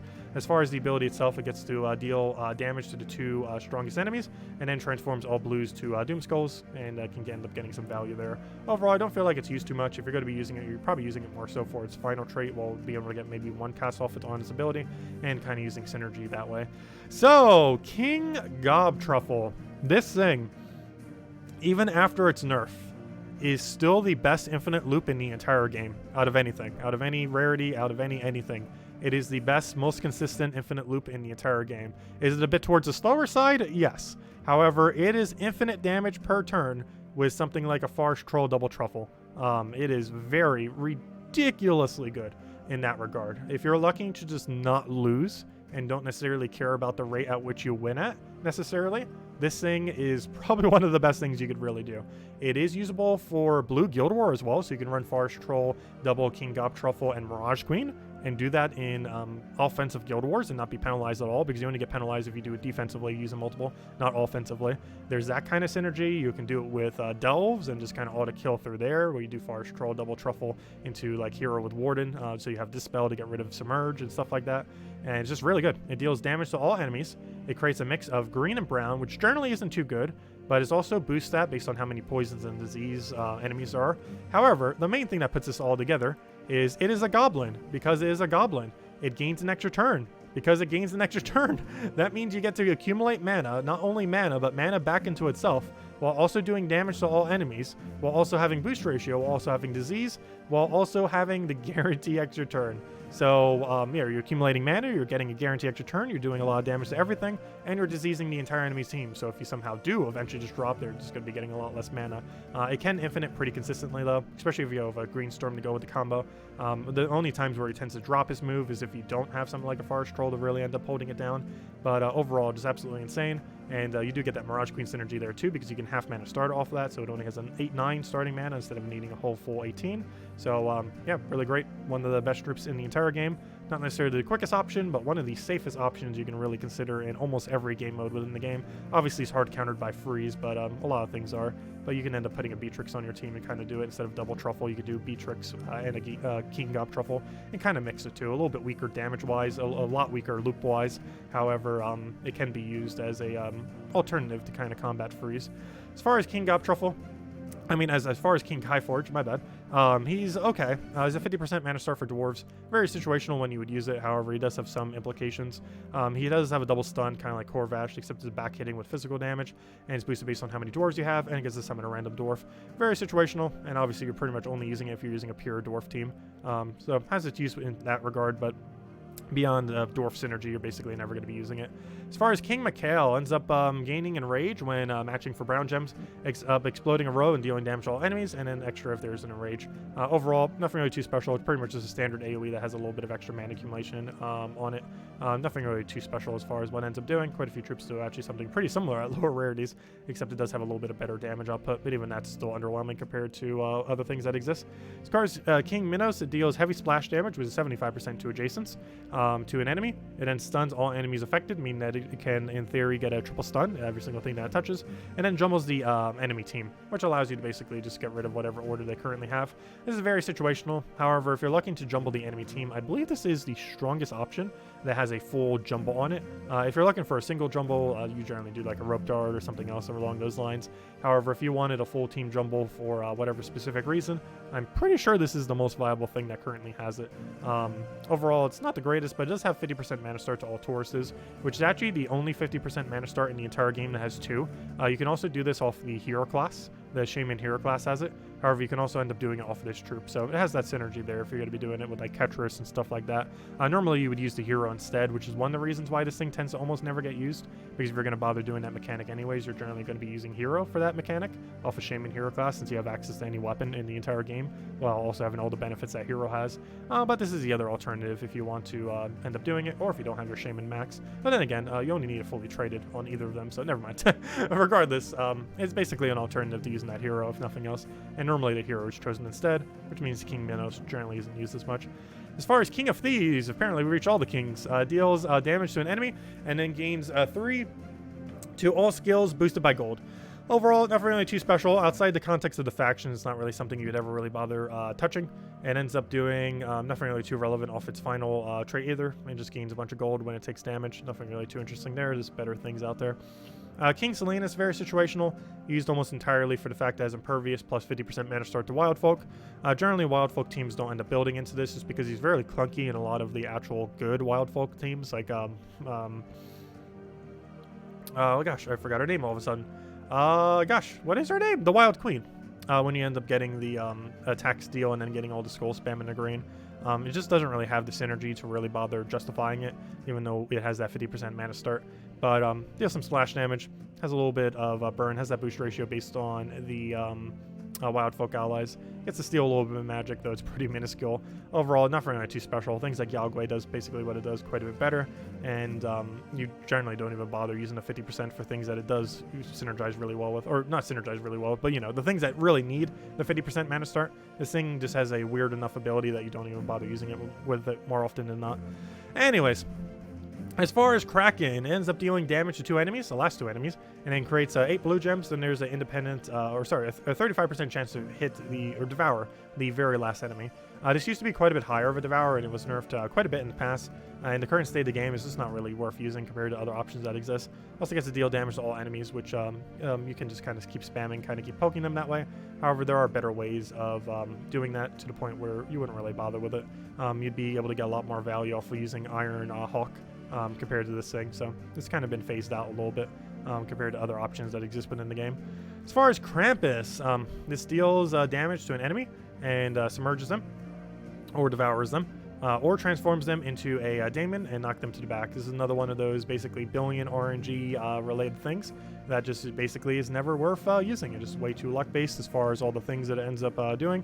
As far as its final trait, it gets to deal damage to a random enemy when matching red gems, and this just isn't enough to justify how ridiculously bad its ability is. So overall, just not really worth using. As far as the next one, Krog the Dread, kind of funny, interesting thing about this is the, oh gosh, I can't remember the name of the worm, but that one brown-yellow worm that's underneath Legends used to have Great Maul, is his name. But the Great Maul used to have this trait. It used to be as high as 15% chance to devour. However, it was so strong on it, it was then nerfed to 10%, and then it was nerfed to 5% and moved to a completely different troop, and this was the troop it was removed to. It's kind of funny. Obviously, if you do end up triggering this 5% devour, it is insanely good, especially with Impervious. However, its ability is bad enough that you're basically almost never going to be using this thing. It is just too inconsistent to hope that you're going to get a 5% devour there, and even if you were to take 10 skulls, there's still a really good chance that you would not have hit a single devour over the course of that battle. Plus, that 10 skull might have even been enough to kill them anyways. As far as Christine X, it's okay. Dragons have kind of been starting to get phased out quite a bit, increasingly more and more over time. However, it's still okay. It removes all gems of a chosen color, deals damage to all enemies, and is boosted by gems removed, and then summons a Silver Dragon. Silver Dragon does have direct synergy into it, being able to feed blue back into it. But overall, just pretty underwhelming. It's definitely fallen off in the current state of the game. It's definitely been on a downwards decline in the last 4 years. At one point, it was really solid. And completely unchanged. It was one of the best troops in the game at the time, but has gone downhill over time, just as power creep has come. But as far as a Stone Skin and Enchant, does have that going for it. Overall, nothing really too special. The reason why it enchants off of purple is the thing that it summons is purple, so you're generally going to be taking purple into that and then kind of go from there. Has a bit of synergy there, just not as good as other options that exist. Lady Mirana is basically just a complete RNG poke. You basically don't use it for anything aside from the Pure faction, or if you really want to mess around with a mid-range insta-kill. Just not worth it compared to Zugolf. If you own Zugolf, you'd never use this thing. But it's basically just done for Pure faction. Nothing else. It does have some 65% score reduction. Does get to steal some attack, made it even tankier. Overall, not really that good. As far as the lean, one of the more recent things that got added to the game, as well as technically one of the few that are considered the 1,000th troop in the game since it came in that ended up making it over 1,000 troops. But it ends up draining all mana from an enemy, and then deals damage to all of the enemies above. One of the only things, if not the only thing that I believe does that mechanic, and then it's boosted by how much mana it drains. Overall, not too bad, because at least it'll hit one thing and do a full mana drain on them. At most, it'll hit the entire enemy team and mana drain their last slot. So it's pretty versatile in what you can end up using it for. Unfortunately, you will end up losing out on some damage potential if you're always using it just for more so its mana drain, especially if that troop is really close to the front, which generally it will be because of how mana goes from top to bottom. So generally, obviously, the first and second slot are a lot more likely to have more mana than the third and fourth on most teams, with a few exceptions. But yeah, it's generally going to mean it's going to miss out on some of its damage. But overall, it's not horrible for what it is. It's really easy troop to end up obtaining for factions. Unfortunately, it does lack any of that board control, which is the main thing holding it back. And it gets to steal some magic from the first enemy whenever it ends up taken for an extra turn, which makes it a lot more effective than Dracos 1337 at being able to go and magic steal. So it's basically just a superior version of Dracos 1337 is essentially what this troop comes out to. A little bit different, but overall I would say it's just a better option, though both of them are not the greatest. As far as the Leviathan, it ends up dispelling all enemies and deals some damage to them, boosted by blue gems, and knocks the first enemy to a last position. Pretty bad, doesn't have any kind of board control with it. It's pretty much just a standard full AoE that happens to have a few extra mechanics on top of it. Also gets to submerge itself whenever it takes an extra turn, which is pretty bad because there are things that can submerge your entire team for an extra turn underneath mythics, as well as hero that can just do it to your entire team as well, not simultaneously but just over time. As far as Luna, it's okay. It's a pretty average AoE. It's really good for the Pure faction for it, which oh, it would have already happened by the time this video goes out. I was going to say, it's happening tomorrow, but wait, no, it won't be up by then. It would have already happened several days ago by the time it's up. But anyways, for the Pure faction that was earlier this week, ends up dealing damage to all enemies, and it either inflicts 1 to 2 status effects on all enemies, or it grants 1 to 2 status effects to all allies. Overall, not really something you would use outside the context of the faction. It does have a little bit of extra explosion. Every single time you take a yellow, ends up doing that little explosion there.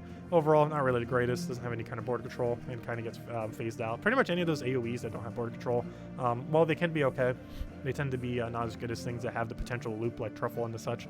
As far as Lust, it charms an enemy and 40% chance to transform them into Succubus or an Incubus. Overall, really bad, not really worth using. The main gimmick that you would end up using it for is more so its final trait, ends up charming a random enemy when an ally dies. There's a really trolly defend team, or multiple of them, where basically the whole gimmick of the team is to use 2 lusts on your defend team and then constantly have a bunch of resummon and things that keep dying out in order to basically charm spam the opposing team.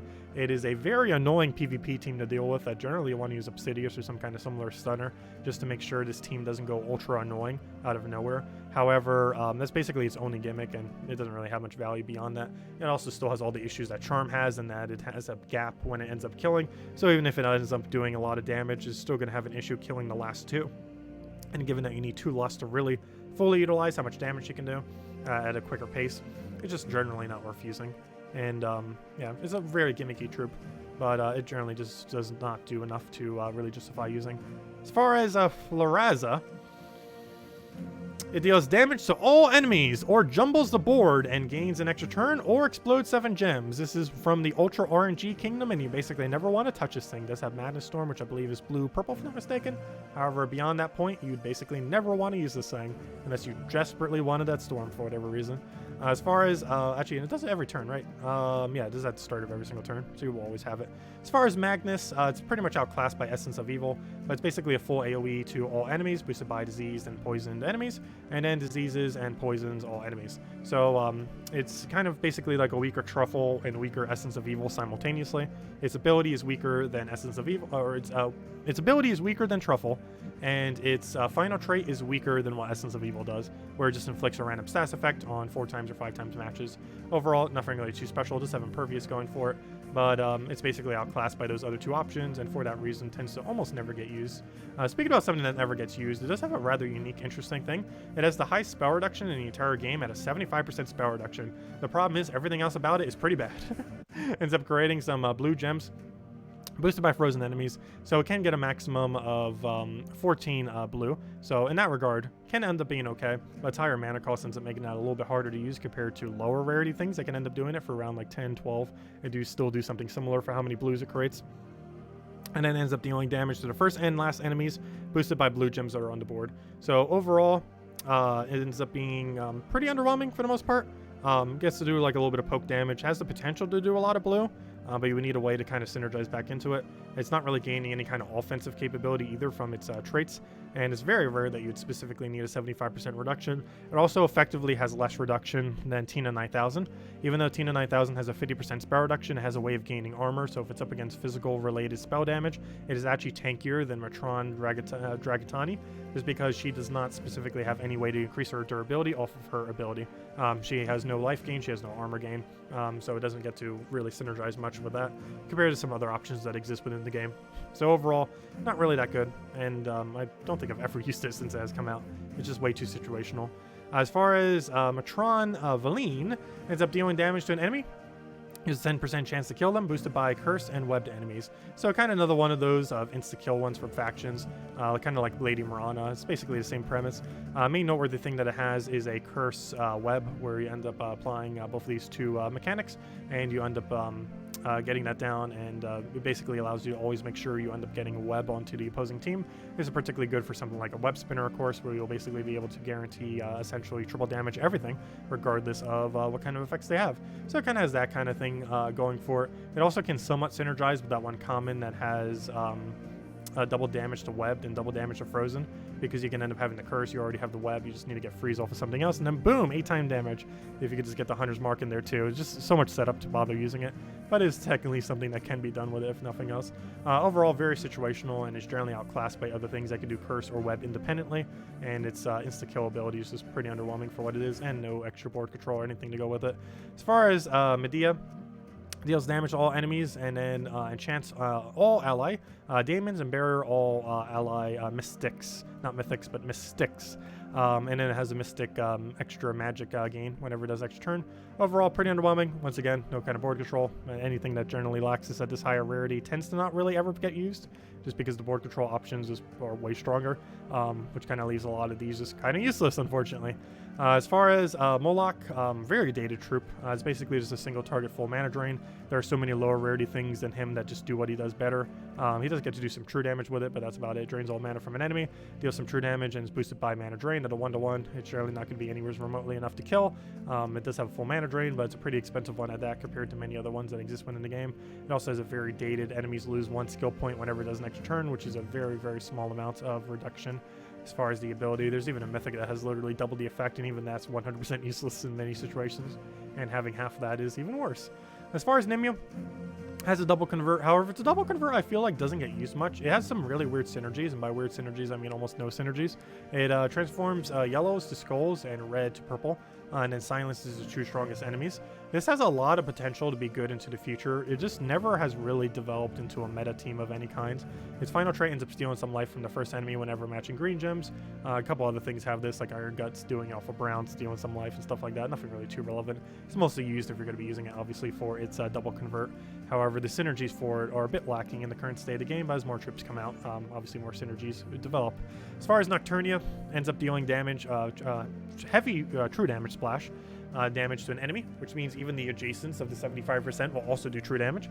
And then it burns and disease all of the 3 enemies that got hit by it, and there's 20% chance to summon a fell dragon egg.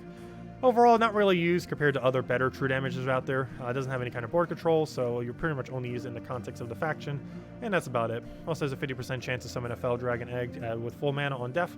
However, this is a much worse version of what Dragon Soul has, because underneath the Dragon Soul, you at least end up getting the Baby Dragon, which can become any dragon in the game, whereas Fell Dragon is or Fell Dragon Egg is quite restricted on what it can end up becoming.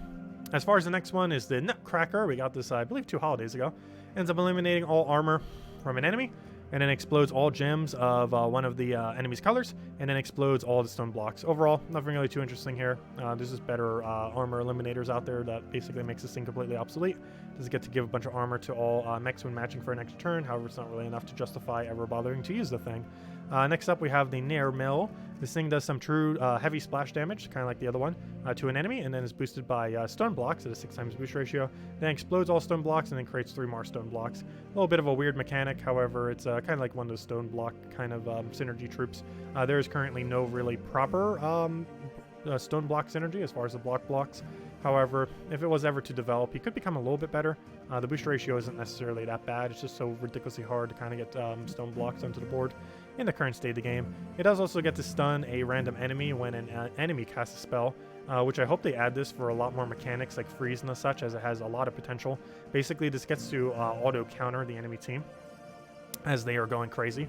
Instead of it doing based on when your team does something, this is really good for defend teams because it does it based on when the enemy does something. And generally speaking, obviously the enemy, which is player controlled, is going to do way more than what the AI controlled team is going to do. So to have a direct counter like this is really good. I really hope they make a freeze version of this at some point. It doesn't currently exist, however, it would be so ridiculously good if it ever was to.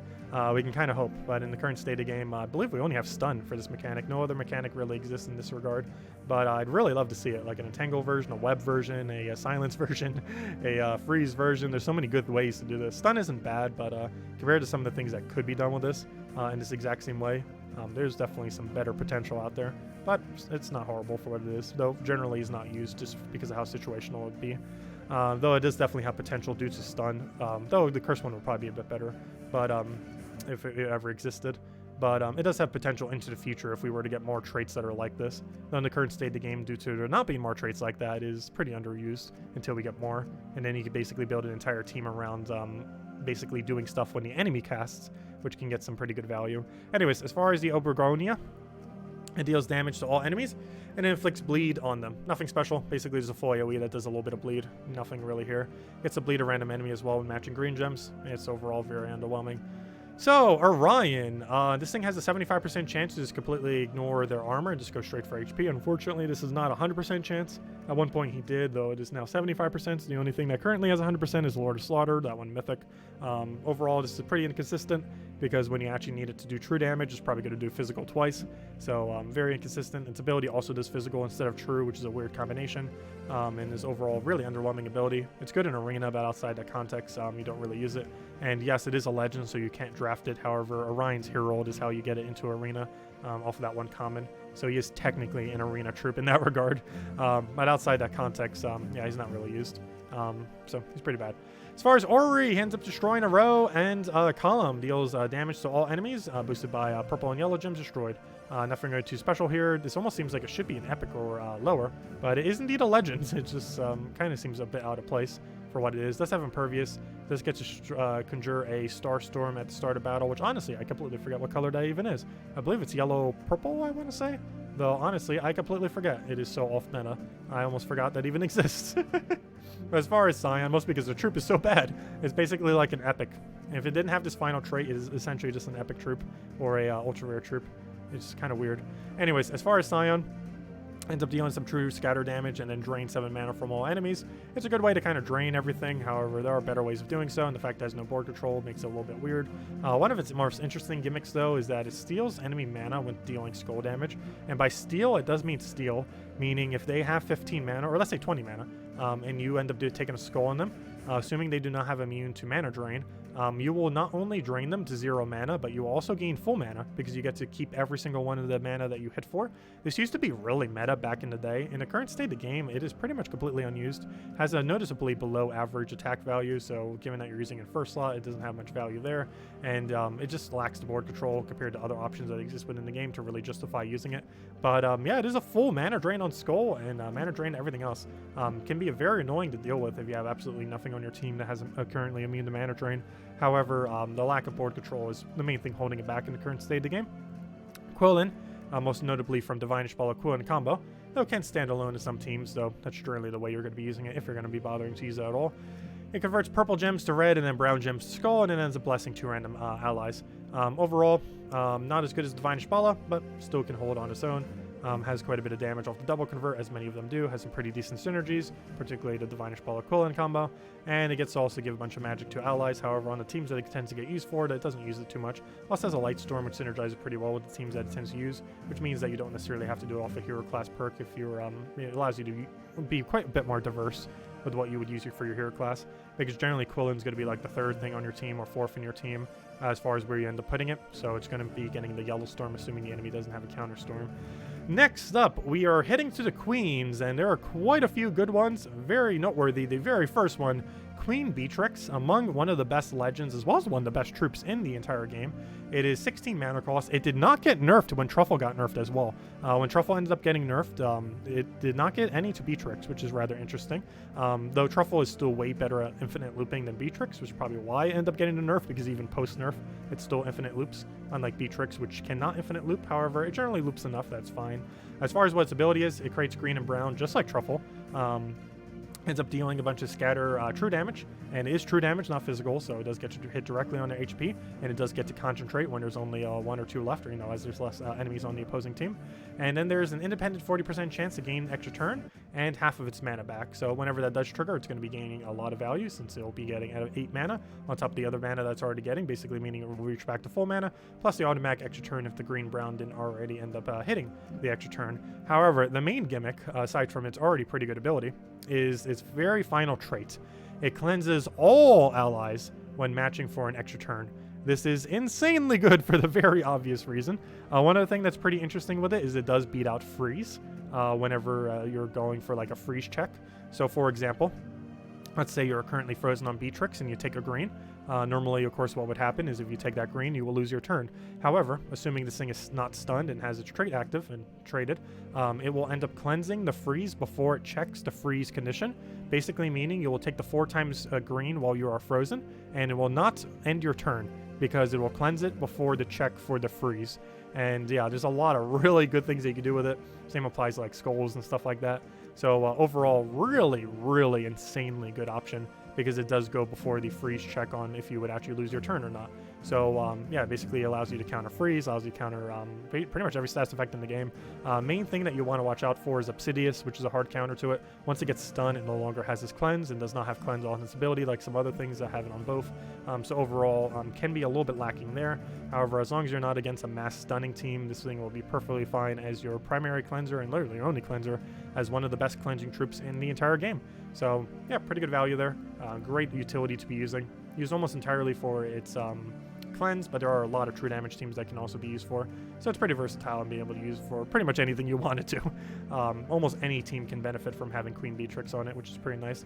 As far as Queen Grapple Pot, a little bit outclassed in the current state of the game, but it ends up dealing damage to all enemies, boosted by ally goblins, and then gains an extra turn. One thing that's kind of funny is pure goblin teams in the current state of the game don't even bother using this thing. The main reason for it is since every goblin already has an extra turn, it's mostly the board control goblins that are much better, and this thing has no board control whatsoever. So even though it hits a little bit better than quite a few of the other goblins, it actually isn't used just because of its lack of board control, which just kind of shows how much board control generally is very vital, because you generally use things like Truffle instead, as Truffle is basically just a barrier version almost every way compared to this thing. It does get to give a bunch of life to goblins, however that's not really too relevant, even if you're using a pure goblin team. Next is Queen Mab, which honestly, out of every single legend, has probably fallen the furthest out of literally any troop. At one point, she was absolutely insane. Biggest issue is mana burn ended up getting immunity, so that you actually can't even do damage against some things, like things that have impervious and the such, as well as like a bunch of fairies and other things. where mana burn does damage based on your magic plus whatever their mana is. However, it is possible it does literally 0 damage if they have immune to it. So basically will make its ability do nothing. And there's also, if there's 13 plus blue, it'll gain an extra turn. It is basically a weaker version of Queen Titania in every possible way in the current state of the game. There's also the Frostfire Legends, which ends up doing both freeze and burn with its ability, and doesn't need to worry about the fact that mana burns, and it does more damage overall. So it's basically just completely outclassed by other things that exist within the game. At one point, she was really good and the best freezer in the game. And in the current state of the game, you will basically never touch her, ever. It's just a really bad troop. Next, we have Queen Moonclaw, ends up creating 9 skulls, boosted by green allies up to a point of 13. And then, and enemies. So you can actually do up to 17, my bad. And then summons a random Gnoll. So this is one of those things I was talking about earlier with the Gnolls. Gnoll is not actually a typing in this game. There's quite a few of these, like for Spider and other stuff. However, Gnoll is not a actual troop type. Like there's no troop type that says Gnoll on their card. It's just a typing within the game. If you're wondering what these are, they're all the troops that have those multiple extra damage against a specific color, while also having that 50% chance to miss. So all those kind of troops are the ones that end up getting summoned from this. This generally isn't too good compared to just using those troops, because it's really inconsistent which one you're getting. So let's say there's like a red on the enemy team and there's a lot of red and you want to have the red one. Well, you don't necessarily end up getting the red one. You can get the purple one or something. So overall, you generally don't bother using this thing compared to just using the Gnolls themselves. So really not much of a point in really bothering with this. Does get to give some attack to green allies whenever an ally deals skull damage. Overall, that is very underwhelming. The fact it even has a condition on it and its number is just way too low. Next, we have Queen Titania. So this thing is arguably the best AoE value you can get for rush damage. It is pretty insane what you can end up doing with this thing. So it deals damage to all enemies, boosted by red enemies and allies, meaning theoretically you could get a 4 per team, 16 per side, for a total of 32 damage. It hits all enemies, so that 32 damage has now become over 120 damage, and that 120 damage has now gotten 50% higher to like 180 something because of Fairy Fire. So yeah, this thing gets a lot of value, and that was just its boost ratio. It's not even its base value. But yeah, it deals damage to all enemies, has that boost ratio that we were just talking about, and if there are 13 plus red, it will automatically gain an extra turn. And these can be a little bit weird to hit. However, with the many of the teams that she gets used with, like Yalgoi Queen Titania builds, anything that ends up creating a decent amount of red that empowers straight into her, or any other similar kind of build, there generally will be 13 red on the board that you can end up utilizing in order to use her ability.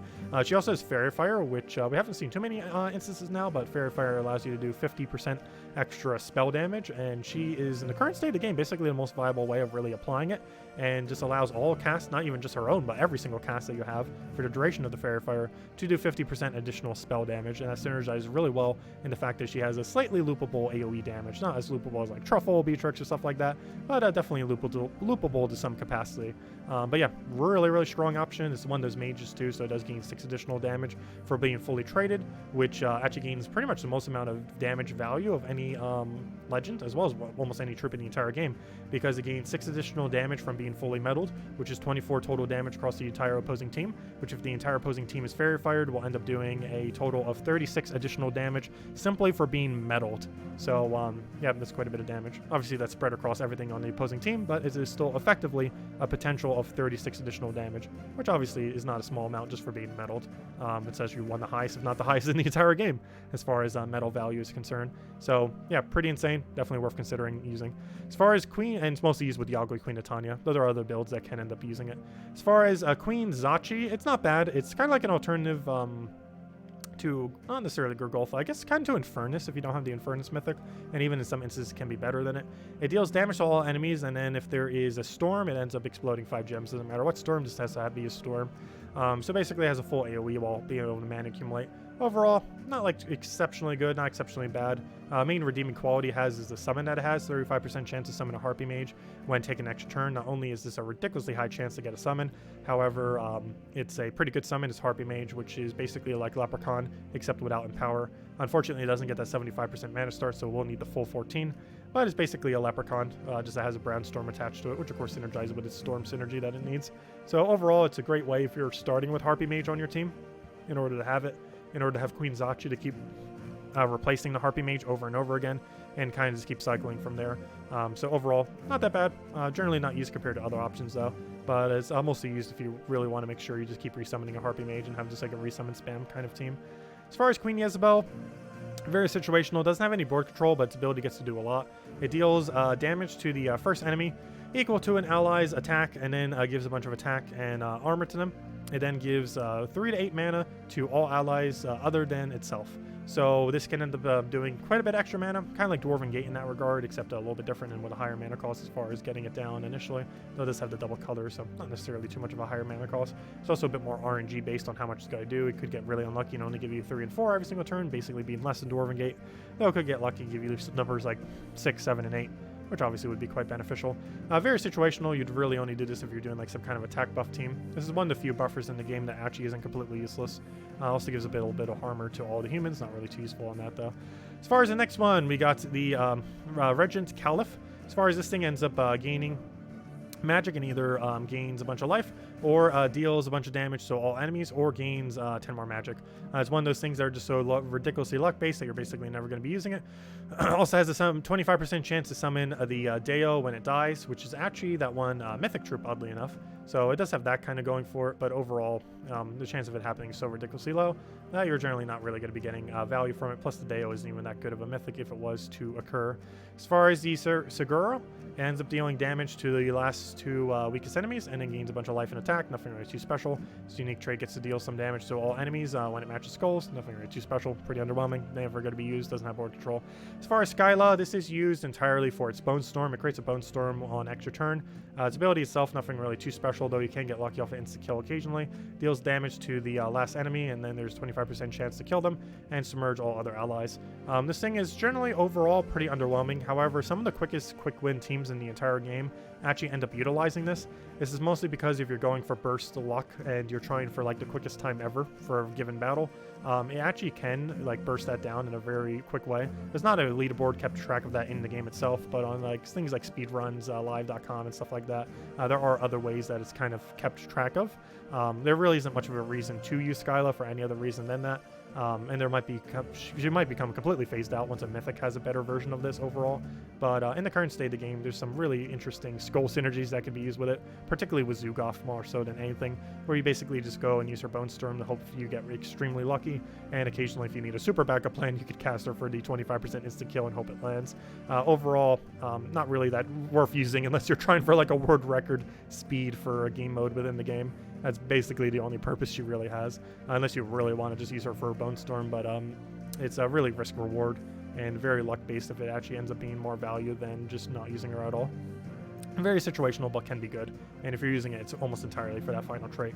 As far as Sakima, another one of those double converts I feel like don't really have much synergy within the current setup of the game.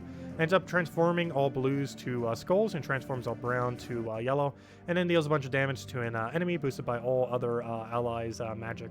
So overall, doesn't really end up doing too much value. Can end up getting a little bit of a good damage poke, which can kind of kill something out of your way, so the skull spam goes on to the next troop, so you can kind of target whatever's in first slot, kill them out with your ability, and then have the skulls kill out whatever's next, so you don't waste as much of your skull damage. But aside from that synergy, doesn't really have too much really going for it. Does gain a little bit extra red or magic off of reds, but overall, nothing really too special there. It's a double convert that in the future could potentially have a lot of potential, but it doesn't really have much synergy as it currently stands. Shadow Dragon used to be much better, pretty bad in the current state of the game. Poisons all enemies and then deals some true damage to a random one. Pretty inconsistent as far as what it does. And then it gets to transforms all yellow to purple, so at least has a bit of board control, but for its mana cost for what it does, it's just not that good. Its final trait has also been abysmal since the second traits have existed and has never been updated. It just gains 1 attack whenever it matches for purple gems, which obviously is insanely bad. Even if it was to get 100 purple gems, still would be bad. As far as Shegra, it's one of those troops that can convert all of a specific color into a skull, while still being able to go and create more of it. So in this case, it ends up creating 6 red and then converting all of them into skulls. Overall, it's kind of outclassed by mythics that can do this with Doom Skulls, so generally compared to those, it's not really used anymore. However, it does have one interesting synergy in that it does get to do double damage to burning, also be able to burn a random enemy when matching red, so it can kind of get them burned and do the double damage as well. The hero class can do this off of triple damage by using a hero weapon that has burn, while then doing triple damage off a hero class while having all the other benefits of hero class. So compared to that, Shegra is basically useless, just compared to to just having triple damage hero class. It's kind of like that issue with that other triple damage troop, where basically once you have a triple damage hero class, you'd basically almost never use the troop again, and that's basically what Shugara is like for the most part. As far as Shugaroth, it silences and deals true damage to the first and last enemies, and it explodes 5 gems of the most used ally mana color. Overall, the silence and true damage can be a little bit okay, but aside from that, the rest of his abilities not really going to do much. Can get that little bit of mana accumulation, very situational when you would end up using it. I feel like if silence ever became a little bit more meta, it could maybe kind of squeeze into a team. Overall, it doesn't have too much value there, though. Also gets to enrage a random ally when a ally casts a spell, so it can end up enraging your entire team, which can also have some synergy there. However, his ability itself, you know, like what he does, doesn't really get any kind of benefit from having this enrage, which seems a bit out of place. So you kind of think he'd have some kind of like mana drain or something else that would synergize a little bit more with his ability. However, that's not the case. As far as Silent Sentinel, it ends up exploding a column and then gains a bunch of life. If an enemy is silenced, it ends up enchanting all other allies. Overall, nothing really too special. He basically just uses for the pure faction. Most unique thing it has, I guess, to inflict silence when the enemy deals skull damage to it, which is a little bit different than a silent one, which deals silence when it does skull damage to the enemy, but this does silence when the enemy does skull damage to you. So kind of same premise, just in the inverse order as far as when it ends up applying the silence. As far as Surikwa and Hadley, this is primarily used for one really main team, and that is a Guard's Avatar Quick Kill Rowain team. And by Quick Kill Rowain team, it doesn't actually use Rowain. I mean, it just acts like Rowain. So whenever you're restricted out of using green or blue and do not have access to using Rowain, but you do have access to something like yellow, for example, you can end up running a Surikwa and Hadley with Guard's Avatar team. And this will give Guard's Avatar a half mana start and basically allow you to use Guard's Avatar very similar to how you would use Rowain, where it's a big armor buffing troop that can just kind of one-shot the entire enemy team. That's pretty much its main purpose. It does have a double convert, so it can be used in other double convert teams into the future. It gets to convert all purple to yellow and all greens to skulls, while also doing damage to 2 enemies. And it also has that 50% night start, of course, which is the main gimmick that it gets used for. So that's another double convert that has a half mana start, kind of like Forest Guardian. It also gets to feed mana back into itself like Forest Guardian, so very similar to Forest Guardian actually in almost every possible way, since it does get to feed its yellow mana back to itself, so like how Forest Guardian does green back into itself, like how Divine Spalla does also yellow back into itself. So kind of similar to those premises, just specifically the night version of it, which of course makes it pretty good. As far as Sledgepaw, that is not good. It's used entirely just for the faction. It's basically useless otherwise. Don't ever bother using it. It's so absurdly bad. Just use Gorgolf or something. As far as the Smashed Mouth, I felt like this would actually become a little bit more meta than what it is. I don't feel like it's used it much. I don't use it much. I don't see other people using it much. It definitely doesn't seem that bad though.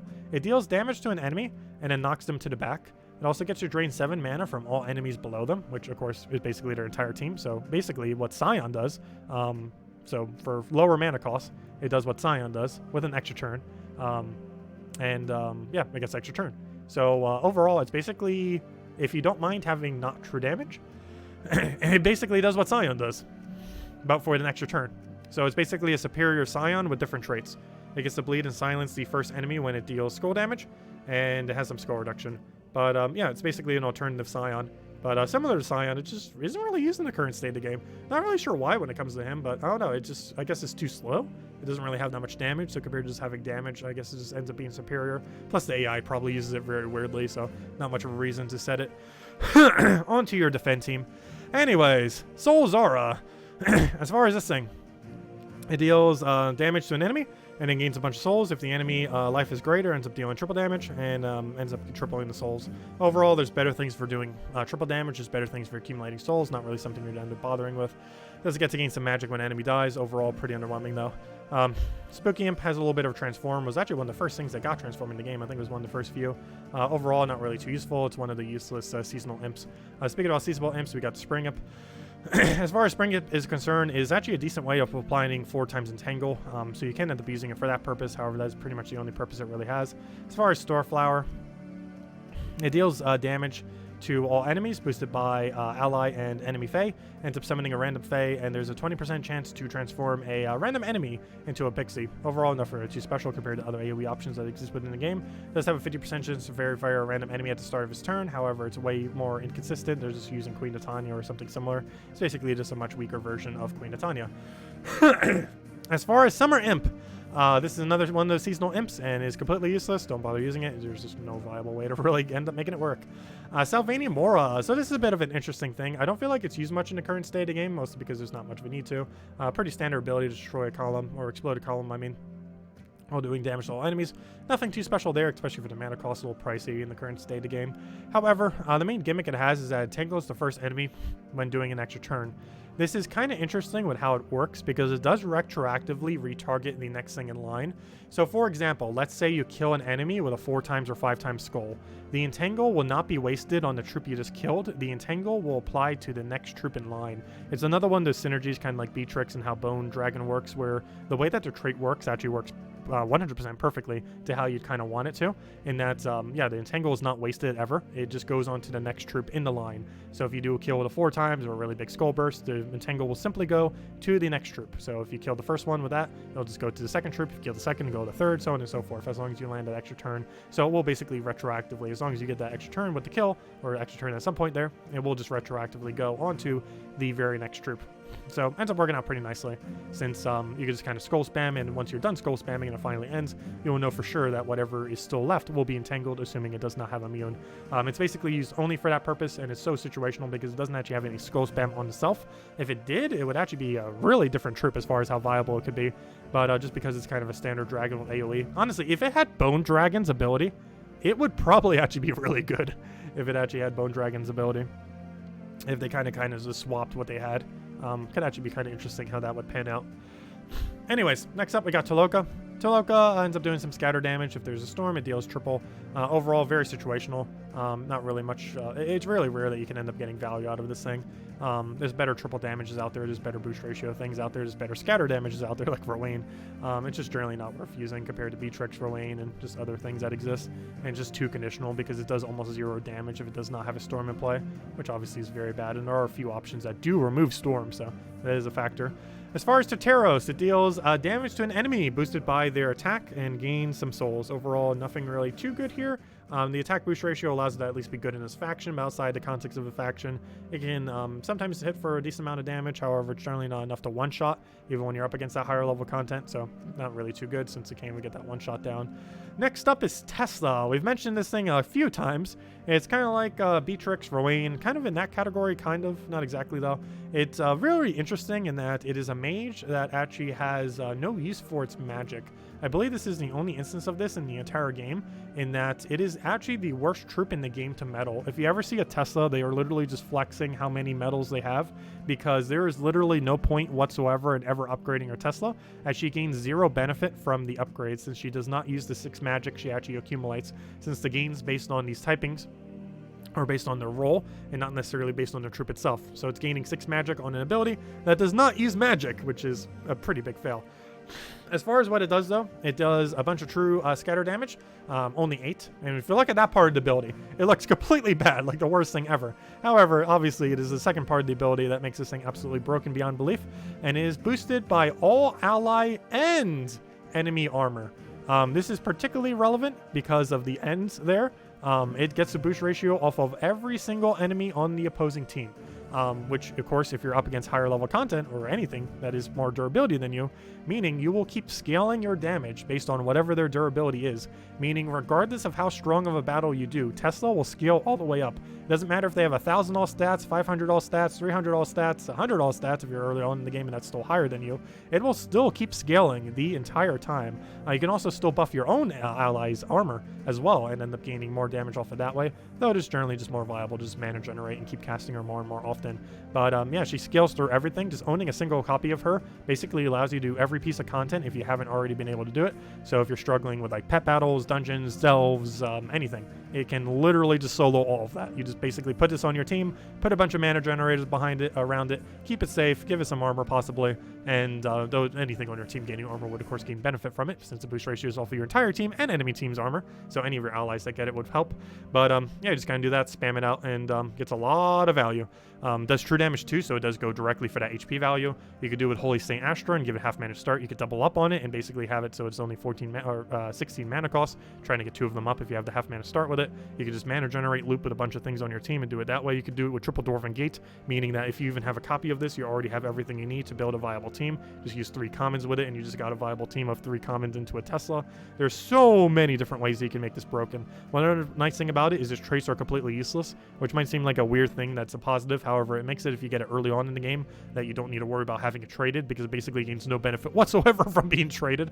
So for the most part, even though that's kind of a bad thing because it could obviously be stronger, if it did have good traits, its ability is so a good standalone that if you get this as a really good early legend, you don't even need to worry about trading it. So pretty nice. Overall, just an absolute amazing troop, and highly, highly, highly advise getting it as soon as you can. It scales through the entire game, but the earlier you get it, a lot easier quite a few things will be if you're currently struggling with anything.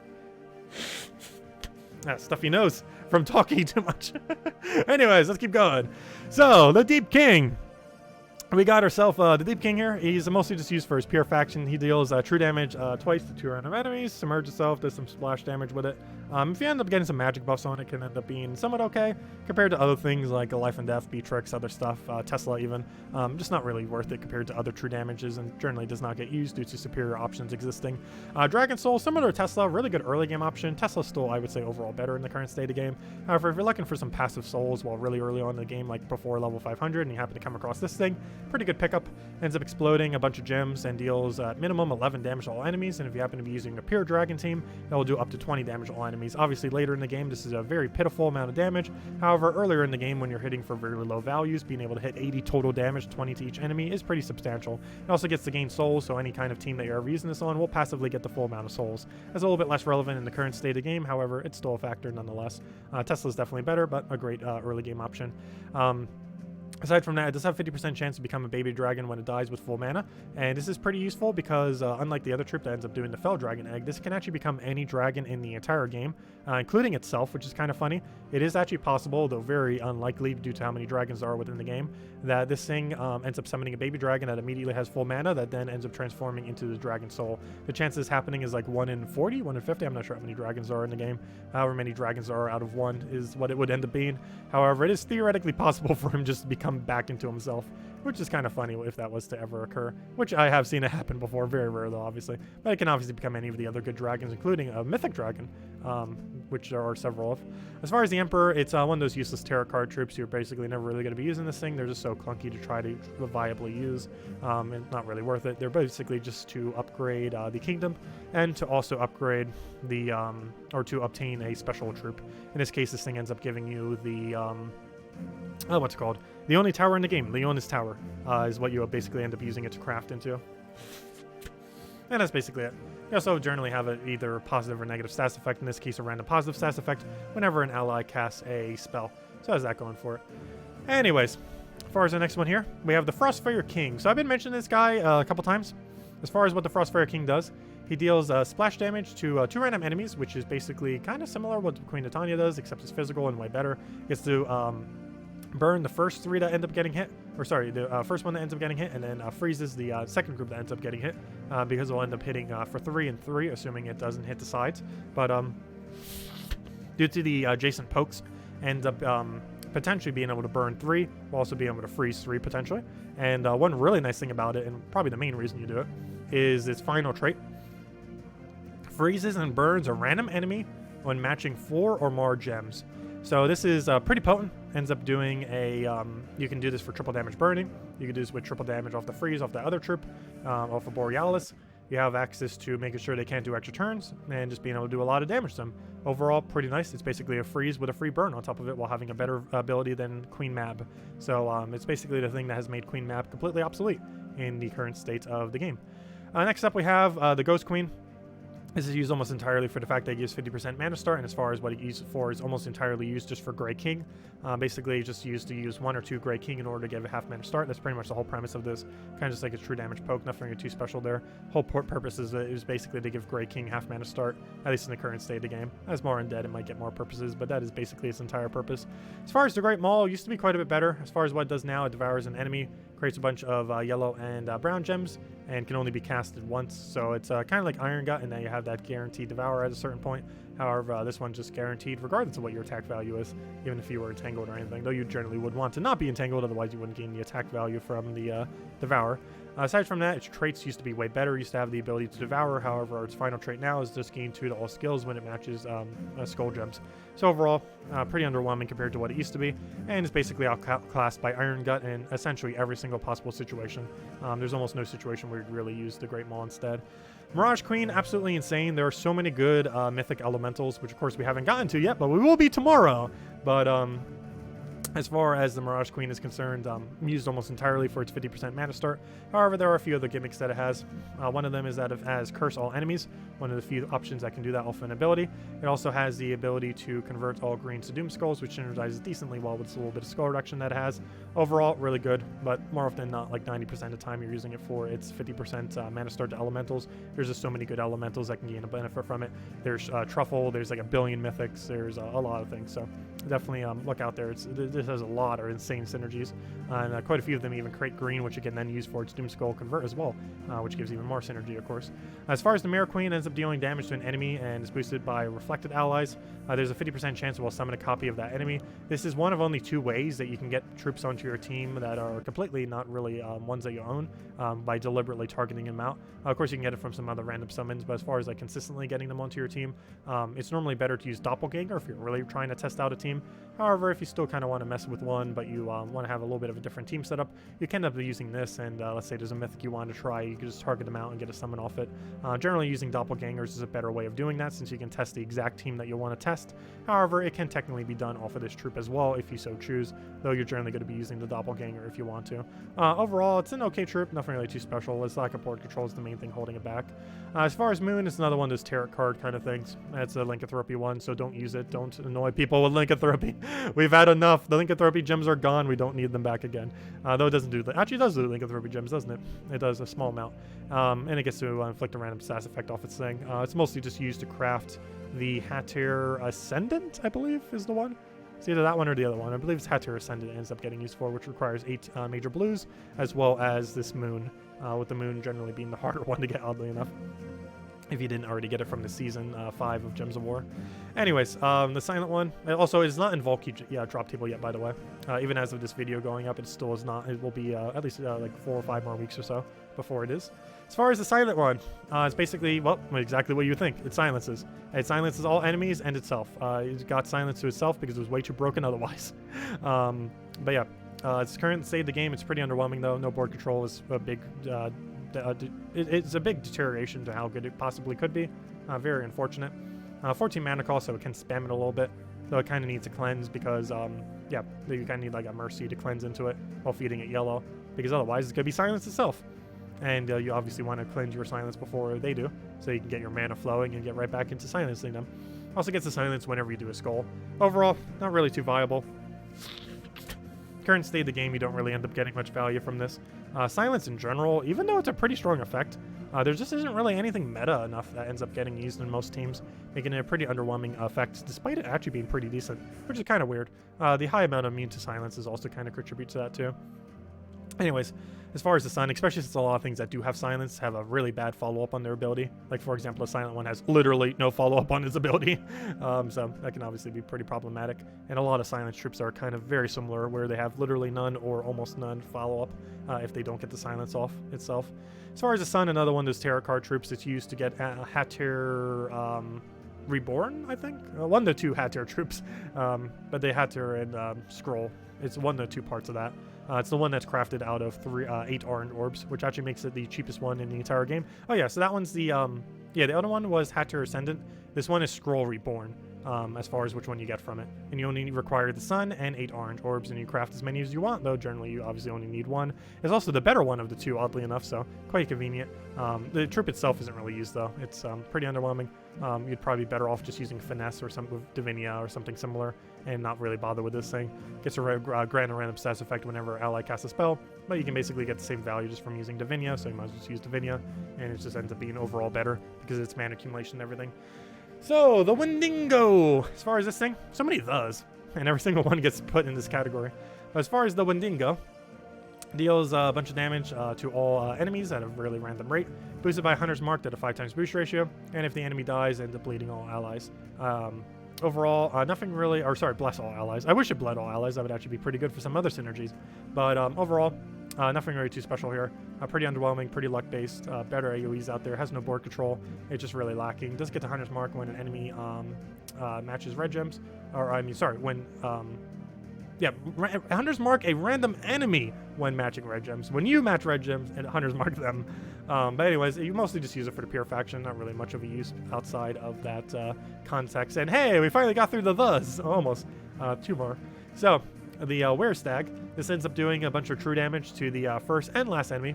And then creates Doom Skulls for each Lycanthropy gem on the board. Overall, not really too useful. Of course, not really many instances where you can get that many Lycanthropy gems to end up really getting much value from it, and super situational when it would really come out. It has a little bit of synergy with the Hatter and Scroll troops. However, it's a little bit too clunky to really get much value from it. Has that Lycanthropy trait. Also gets to inflict Lycanthropy on a random enemy when matching 4 or 5 gems. It's probably the 4th or 3rd best way to apply Lycanthropy in the entire game, which isn't necessarily a good thing. But it is a mechanic that it has nonetheless. But the Hatter and Scroll troops being the much superior options of doing so. However, it does have direct synergy with being used with them, if nothing else. As far as the Widow Queen, it sacrifices an ally and deals damage to all enemies, boosted by the sacrifice troop's life, and then summons a random Zulkari troop. Overall, this thing's basically never going to be used. It gets to random web a random enemy whenever it does an extra turn, though there's already something that has that web curse, so you generally would use that instead if you want that mechanic. Overall, nothing really too special. It just doesn't get enough value from a sacrifice to really justify doing it. You can kind of cycle a team, so if you had something that boost ratio is based on deaths on your team, however, there isn't really anything that does that good enough in the current state of the game to really justify doing it.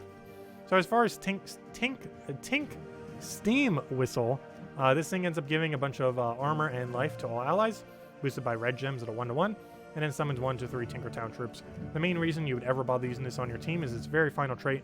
It conjures an Electro Storm at the start of its turn begins. Quite a few of these are only used for its final trait, and this is very much so the case as well. Main gimmick with this is that it's a red and yellow storm. These are 2 particularly useful storms, particularly for something like a Phoenicia, as well as yellow for like finesse teams and stuff like that. There's a few direct synergies that it has. That ends up making it somewhat decent. Overall, not really used too often, but it does have its synergies. Overall, compared to double storms, it is one of the stronger double storms, just because the amount of value that yellow-red can end up doing for your team. But overall, the rest of its ability is just not there to really justify using it in most situations, compared to just using a hero with a storm or some kind of other similar option. As far as Tinseltail, this thing ends up giving all allies a bunch of magic with a 50% chance for each of the following. Deal 40 damage to all enemies, explode 8 random gems, and give all allies a bunch of life. So this has a multi-independent RNG-based ability. If it triggers all of them, it can be okay. If it doesn't, then it's probably pretty underwhelming and is too luck-based to bother using, and that's generally how it goes down. It does get to Fairy Fire a random enemy when matching green gems, however, compared to Queen Titania, might as well use Queen Titania. It's basically just a way more luck-based version of that. That's just worse in almost every possible way. As far as Ulf Harbinger, this thing ends up dealing a bunch of true damage to 3 random enemies, and if an enemy is wounded, it deals 10 extra damage to them, and then summons Ulf's mascot. This is kind of similar to that one Wolf Knight, except it does a multi-target with it, so it's completely random what it ends up doing it to. But it's basically just a bigger version of Wolf Knight, essentially. It also gets to gain 1 to all its skills for each ally with a banding trait. Banding traits, I have no clue why they ended up adding this. It's different than bonds. Bonds and banding is 2 completely different things, and there are very few things that have this banding trait. Every single thing that does is pretty useless. However, of all the banding traits, this is the most useful one. However, it wastes this unique slot just to have something like this, and at most, since it doesn't have... Actually, I forget if it gets boost ratio off itself, but at most you get like 3 or 4 to all skills, which obviously is a pretty small amount, and it only does it once. It's not like once per turn, it's literally just once at the start of battle, so pretty bad. As far as Umberwolf, it's used almost entirely just for its Perpetual Purple Storm. It is actually the only thing underneath Legendary that has a Perpetual Storm. Every other version that has a Perpetual Storm like this, where it's a single color Perpetual Storm, are all underneath the rarity of Mythic or Hero class. This is the only one that has a single color Perpetual Storm underneath Legendary. So that's the main gimmick that he has. So very situationally useful. You generally don't cast his ability, because if you're using him almost entirely for that true damage that he has, or not the true damage, the Purple Storm I mean that he has. He doesn't even do true damage, oddly enough. Though he transforms into two things that do, oddly enough, as well. But, yeah, basically it's a perpetual purple storm that you just kind of keep there. Very situational, you're generally not going to be using it. As far as this 50% mana start, not the greatest. As far as like what it ends up boosting it to, it's not horrible. It's the ability itself that is just pretty underwhelming. It's very unfortunate when these 50% mana start troops get a pretty underwhelming ability, which makes the synergies that they could potentially have quite a bit less.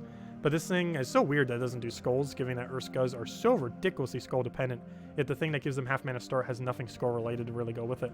But ends up dealing scatter damage, boosted by enrage allies, and enrages all allies and gives them a bunch of attack. And by a bunch of attack, I mean a very small amount of attack. So it does have a little bit of synergy there with enrage and attack, but the attack is pretty minuscule, and there's other ways to gain enrage. So many Urskas already have a way of doing enrage, so having this thing doing that while having no skull creation is pretty underwhelming. Really wish it did have some amount of skulls to kind of fill the gap with their scale. As far as a Servius, this thing ends up dealing damage to all enemies, boosted by burning and enrage enemies at a 2/2, and it does end up counting those both independently, so it is possible to get a full 8 boost ratio from that. And I forget if it double stacks off your own allies, though, if they're both burning as well. However, it can also do it off of enemies and rages, so it can end up getting a little bit of a boost ratio there for the AoE. However, it has no follow-up on the board, so it's just weaker than quite a few other options that do very similar. Has 50% score reduction and is having 50% chance to burn a random enemy at the start of its turn. Really underwhelming. Oddly enough, there's actually a mythic that has this, and it's, gosh, why can I not remember her name? The Phoenicia ends up doing this as well. It's actually the exact same final trait as Phoenicia, and both of them are completely useless final traits. The only reason, of course, Phoenicia is not useless is because its other ability is actually good, unlike this thing, which is bad. However, this has both bads. The final trait is bad, and the ability itself is pretty bad, so it doesn't have any redeeming quality like Phoenicia ends up having. So, some of the big hitters down here, actually, that's kind of interesting. Some of the best troops underneath Legends actually down all the way in the W's and beyond. Interesting. So as far as the Vanya, this thing deals damage to all enemies, boosted by blessed allies, and then summons the silver necropolis troop. Overall, nothing really too interesting. Does have a blessed spam, but it's kind of just a standard AoE, nothing really too special. Has no board control. Something that is a little bit special, though, especially in recent times, Vinoxia ends up creating a bunch of green and blue. Green feeding back into itself, blue feeding into something else. And you can end up getting some synergy like Lady or Nuriel and stuff like that. And it ends up dealing true damage to all enemies. This is kind of like Beatrix, except a little bit different. And it can end up doing some poison to them, ends up being able to scale with magic like Beatrix does, and has a way to feed mana back into itself. Overall, I would say Beatrix is superior to it in pretty much every possible situation.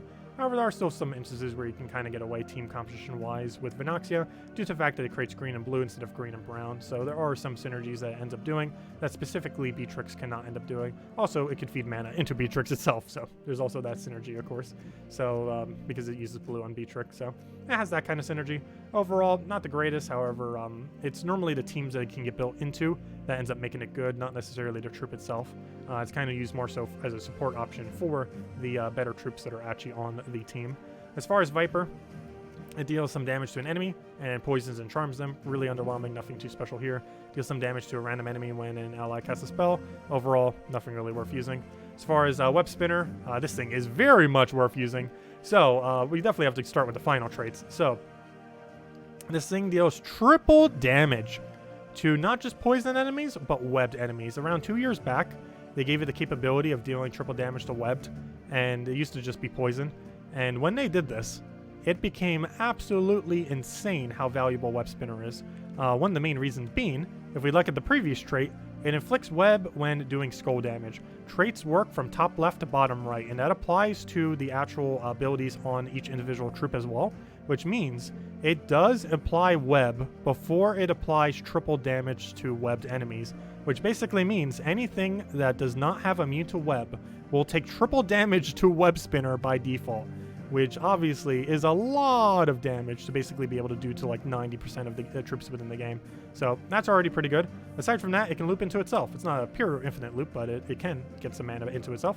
Deals damage to all enemies while creating, while poisoning them as well, and then gets to create 9 green. This also leads to a situation where if they have immune to web but not immune to poison, you can still get triple damage on them, though that's very rare. Almost everything that has immune to web also has immune to poison. But there's, I think, maybe like 1 or 2 instances where that might come into play. But anyways, it gets to create those green gems, feeds back into itself. Really great overall troop. pretty amazing. Gains 6 additional magic from its ability. It actually has a really underwhelming amount of damage, but when you give it that 6 additional damage, it makes it slightly better. Obviously, it's still pretty underwhelming compared to other stuff, but the 6 magic definitely makes quite a bit of difference on it when you do fully get it meddled. Next up, we have Willow. It's okay. It destroys a row, deals some damage to all enemies, boosted by brown gems destroyed. Overall, not really enough of a boost ratio to justify it for the higher rarity area. All beasts and allies gain a bunch of attack and life every single time it matches for extra turn. Overall, pretty underwhelming. Not really something you'd bother with. So, Winter Imp, if you're going to bother with any of the 6 imps, is probably the one you'd want to mess around with. It deals true damage, scatter true damage to all enemies, boosted by blue gems, and if the enemy dies, it ends up freezing all enemies. And the main reason why this is pretty viable, other than the fact that it has that freeze option, is mostly because it gains the same amount of magic gain as the other imps, and basically the whole setup of what all the other imps do. However, it does true damage instead of physical damage, which basically means it's almost theoretically doing double the damage compared to every other imp. Not in the sense that it is doing double damage, but in the sense that it's directly hitting onto HP value. So there's very niche teams that can end up getting away with a Winter Imp. Obviously, if you're spamming a lot of blue, it ends up stacking quite a bit of magic over time, and since you don't necessarily need another magic buffer in the team, very situational on when you would end up using it. However, it definitely can be viable. Compared to Beatrix, it generally isn't used though, because if you're looking for a blue that does true damage, normally Beatrix is overall better value, but it can still be viable, and of the 6 imps is by far the most viable one. It is obtained during the months of December and January. I didn't mention it for all the imps, but it is worth mentioning, at least for Winter Imp, since it is pretty viable. But yeah, as far as the imps work, Winter Imp is December and January. The Imp of Love is February and March. The Spring Imp is April and May. The Summer Imp is June and July. The Autumn Imp is August and September. The Spooky Imp is October and November, and then it cycles back to Winter Imp in December and January. And that's basically how the imp cycles work. I didn't mention for every single one because I had a feeling I'd mess it up and forget which one is which. So it's easier to do them all in a chain like that. But yeah, Winter Imp's the only really viable one though. But that's when you end up getting them. Though they can occasionally show up in Soulforge too, like the week, I think it'll still be the week of Soulforge. But like this week, for example, if we actually just go check Soulforge real quick, we can actually see that for example, they were actually out of season. They can still cycle into Soulforge. Like right now, we got Web Spinner, we got these two, Summer Imp and Spring Imp. Even though these are out of season, they can still cycle into Soulforge. So there are a few ways other than waiting until the normal drop table to end up getting them. Anyways, let's go back to where we were and finish this out. So where were we? Do it based on base rarity and figure out where on earth we just were. Should be pretty close to here. Yes, Winter Imp, Wraith, and there we go, the final few. So we're just at Winter Imp, Wraith. So this thing, pretty good double convert, ends up transforming all blues to browns and then yellow to skulls, enrages all allies and burns all enemies. Overall, pretty good. You can get that triple damage burning synergy, though you generally don't do it for that because if you end up using this first slot, you end up exploding a bunch of gems and dealing some damage. Overall, I don't really care for this compared to quite a few other brown yellows that exist. However, it is a pretty viable option. Can get a lot of explodes going. It's a really high risk, high reward skull spammer, and that's pretty vulnerable, but can get a lot of value if you can go crazy when you first get a nice convert at the start. So can end up being pretty viable. I personally don't care for it, but it is a pretty decent legend nonetheless.